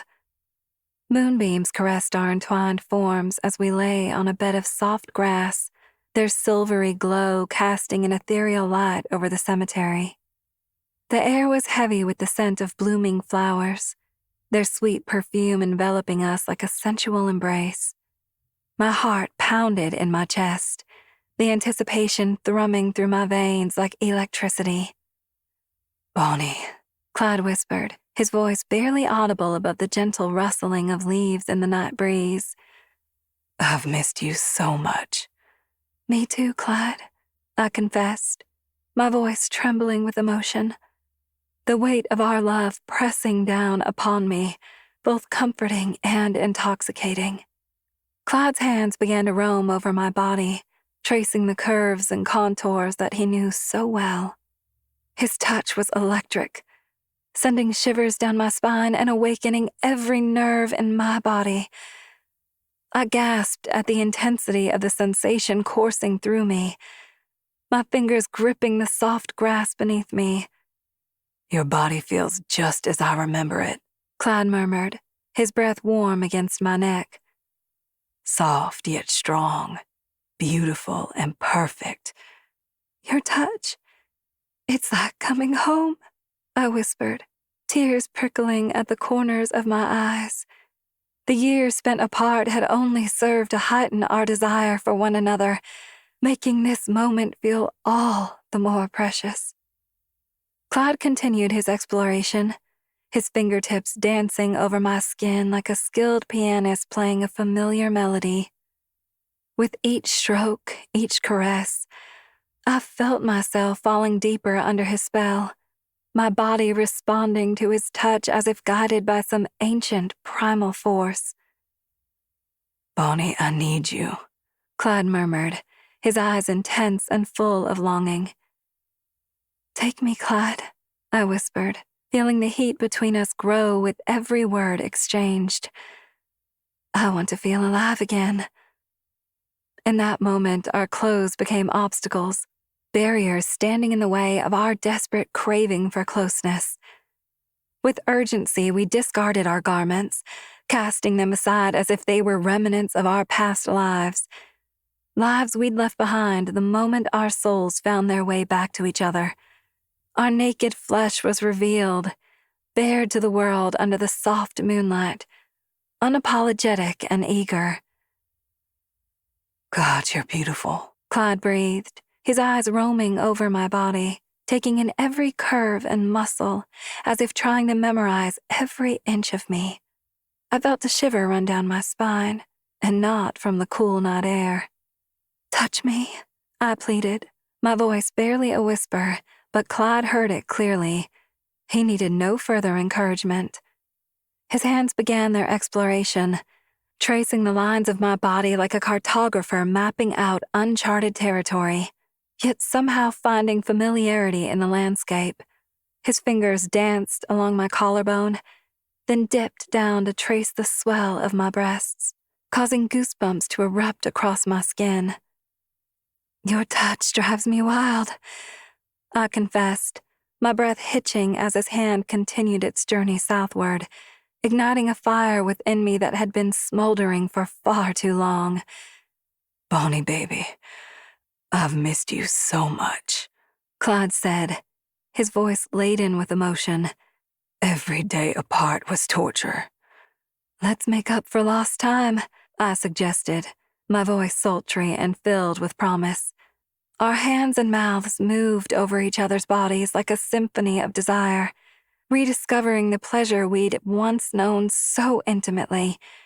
Every touch was electric, sending jolts of satisfaction through our joined forms. Our lips met again, hungrily devouring one another as if trying to taste the years we'd been denied. Bonnie, he whispered against my skin, the sound sending shivers down my spine.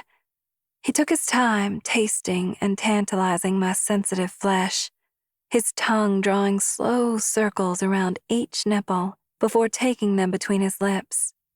Waves of pleasure washed over me, making me gasp and moan with delight. Please, Clyde, don't stop, I begged, arching my back to offer more of myself to him. Our connection was electric, the years apart disappearing as if mere seconds had passed. Anything for you, baby, he murmured, his mouth trailing a path of fiery kisses down my stomach.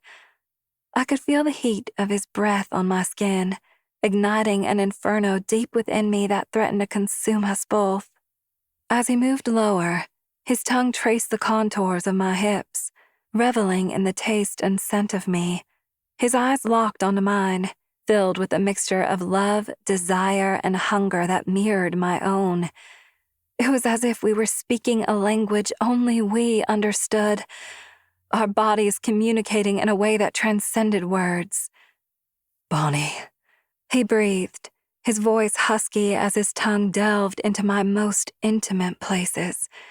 The sensation was both familiar and new, driving me to the brink of ecstasy. My body trembled beneath his touch, the anticipation of what was to come building like a crescendo. My cries pierced the night air, mingling with the soft rustle of leaves and the distant hoot of an owl. Clyde's strong arms encircled me, holding me close as if he could absorb my ecstasy into himself. His breath hitched his own desire, a palpable force between us, ready to consume us both. Bonnie, he whispered, his voice strained with need. Take me, Clyde, I urged him, my voice barely audible, but clear in its intention. Our eyes locked, and I saw the fierce determination in his gaze that had always drawn me to him, that same unyielding passion that had fueled our love through life and now, even death. With a nod, he positioned himself over me, our bodies aligning like puzzle pieces designed to fit together. As we moved in perfect synchrony, it felt as though time itself had stopped, the rest of the world fading into insignificance. Nothing mattered beyond this connection, this merging of our love and desire. Bonnie, he murmured against my lips, his voice thick with emotion. I love you. I love you too, Clyde. I breathed, my heart swelling with emotion. Always and forever. In that moment, our souls intertwined in a dance older than time itself. I knew that no matter where the winds of fate may take us, we would always find each other. Our love was eternal, bound by forces stronger than death, a beacon that would guide us through the darkest nights. As our movements slowed, our breaths mingling in the still night air, I clung to Clyde, willing time to stand still just a little longer. For now we were one, inseparable and invincible, our love a testament to the power of the human spirit.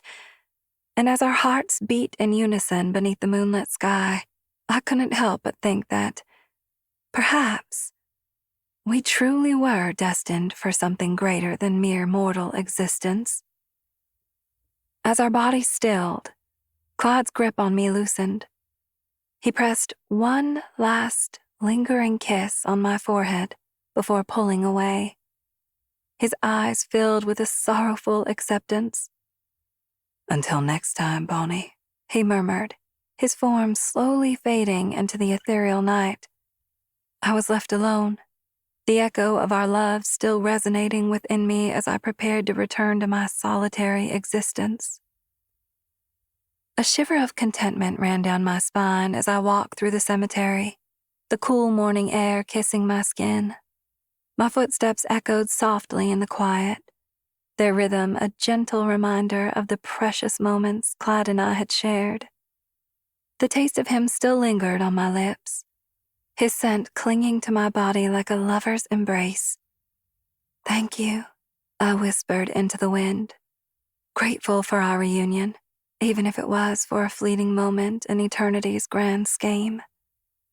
The moon cast its silvery glow over the headstones, guiding me back to my resting place. As I approached my tombstone, I felt a sense of peace wash over me, a feeling of belonging that transcended life and death. I paused in front of the cold stone slab, tracing my fingers over the engraved letters that spelled out my name. Bonnie Parker, I murmured, my voice barely audible. Here lies a woman who loved fiercely and lived fearlessly.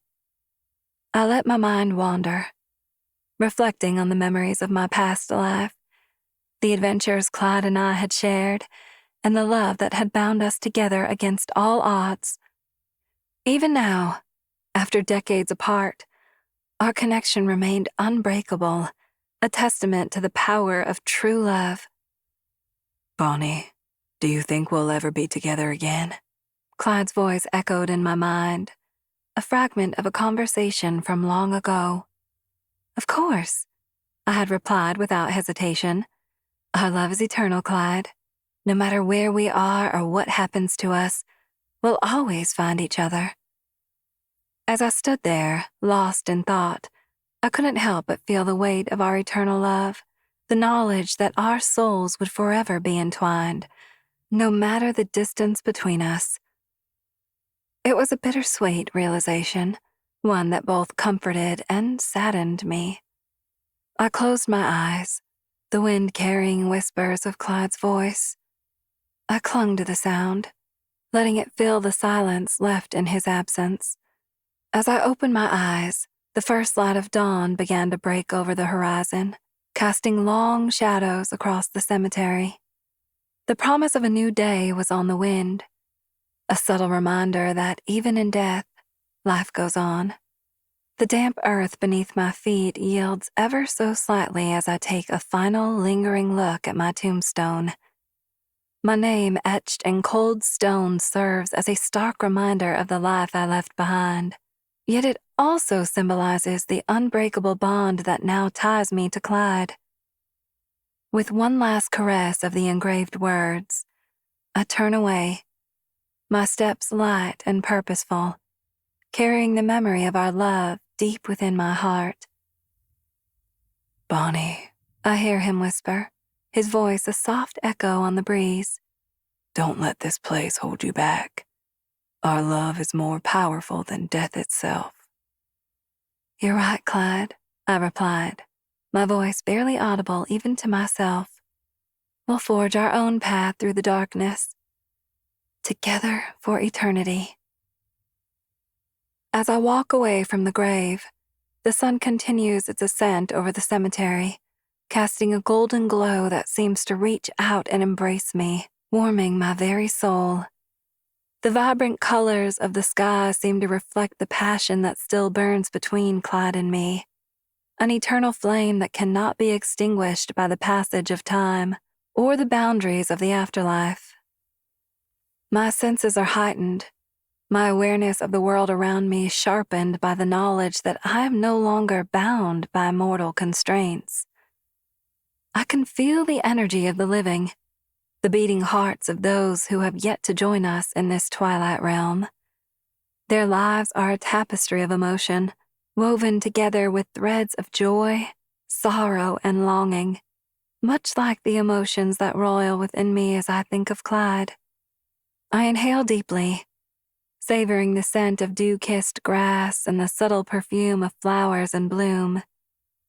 The delicate fragrance mingled with the earthy aroma of the cemetery, creating a heady blend that sends shivers down my spine. It's a sensory experience that both grounds me to the world I once knew and tantalizes me with the promise of new beginnings. Every step I take, Clyde, I whisper into the growing light, will be a testament to our love. We will find each other again and again, no matter where this journey takes us. As I continue to walk, the cemetery fades away, replaced by a landscape veiled in the soft glow of morning. The earth beneath my feet feels solid yet welcoming, guiding me towards an unknown destination. Though I cannot see him, I know that Clyde is with me, his presence a beacon of strength and passion that fuels my every step. Bonnie, our love knows no boundaries. Clyde's voice echoes in my mind, a tender reminder of the bond we share. We'll journey through the unknown hand in hand, heart to heart. I pause for a moment, allowing the tranquility of the morning to wash over me, its serenity a stark contrast to the turbulent emotions that swirl within my chest. My thoughts turn to the adventures awaiting us, the endless possibilities that stretch out before me like the horizon itself. Let's explore the mysteries of this world, Clyde, I whisper, my voice filled with determination and wonder. Together we'll create a lifetime of memories bound by love and passion. Forever and always, Bonnie, Clyde replies, his voice resonating with unwavering devotion. We'll never be apart, not even in the darkest of nights or the most distant of realms. My heart swells with love and longing, and I take a deep breath, ready to face whatever lies ahead. As I continue walking, my form melds with the rising sun, my silhouette merging with the morning light. Forever and always, I echo, my voice barely a whisper on the breeze. Together we'll conquer the unknown, bound by love and an eternity of passion. And as I disappear into the distance, I know that no matter where our journey takes us, Clyde and I will be forever entwined, our love transcending the boundaries of life and death, time and space, forever and always. Author Bio. J.R. Leonard is a Black man with a passion for writing heartfelt and heated romance and erotica. He refuses to use a pen name because he's proud of his work. He's a fan of creating that first spark between characters that turns into a blazing fire. While he's aware he's not the typical romance author, he's bound and determined to make a name for himself and shoulder in among the greats as one of them. When he's not writing, he's thinking up new story ideas. Motivated by the real world, he writes realistic, down-to-earth stories designed to captivate readers. He also enjoys playing sports, expanding his mind at museums, traveling far and wide, and working out. He strives to be an inspiration to others, afraid to be true to their passions and hopes, to become an accomplished writer. For business inquiries, contact him at jrbigrep@gmail.com. His readers are more than welcome to contact him also with questions or thoughts. In due time, he also plans on becoming a film director, shooting independent movies that include the White Slave Woman movie series, along with many other of his books to come. So if any actors or actresses are out there, contact him, experience or no experience needed. All people are welcomed, color or race don't matter. Please consider sending him a cash donation to help him bring out more great content. His PayPal email payment is jrbigrep@gmail.com. Or you can Cash App him at $BIGREP2. Thank you all so much. Please subscribe to his YouTube channel, Audiobooks by JR. You will find many of his romance and erotica books to listen to for free. Thank you. This has been Bonnie and Clyde, Love Story Historical Romance Novella, written by J.R. Leonard, narrated by Christine Victoria. Copyright 2024 by J.R. Leonard. Production copyright 2024 by J.R. Leonard.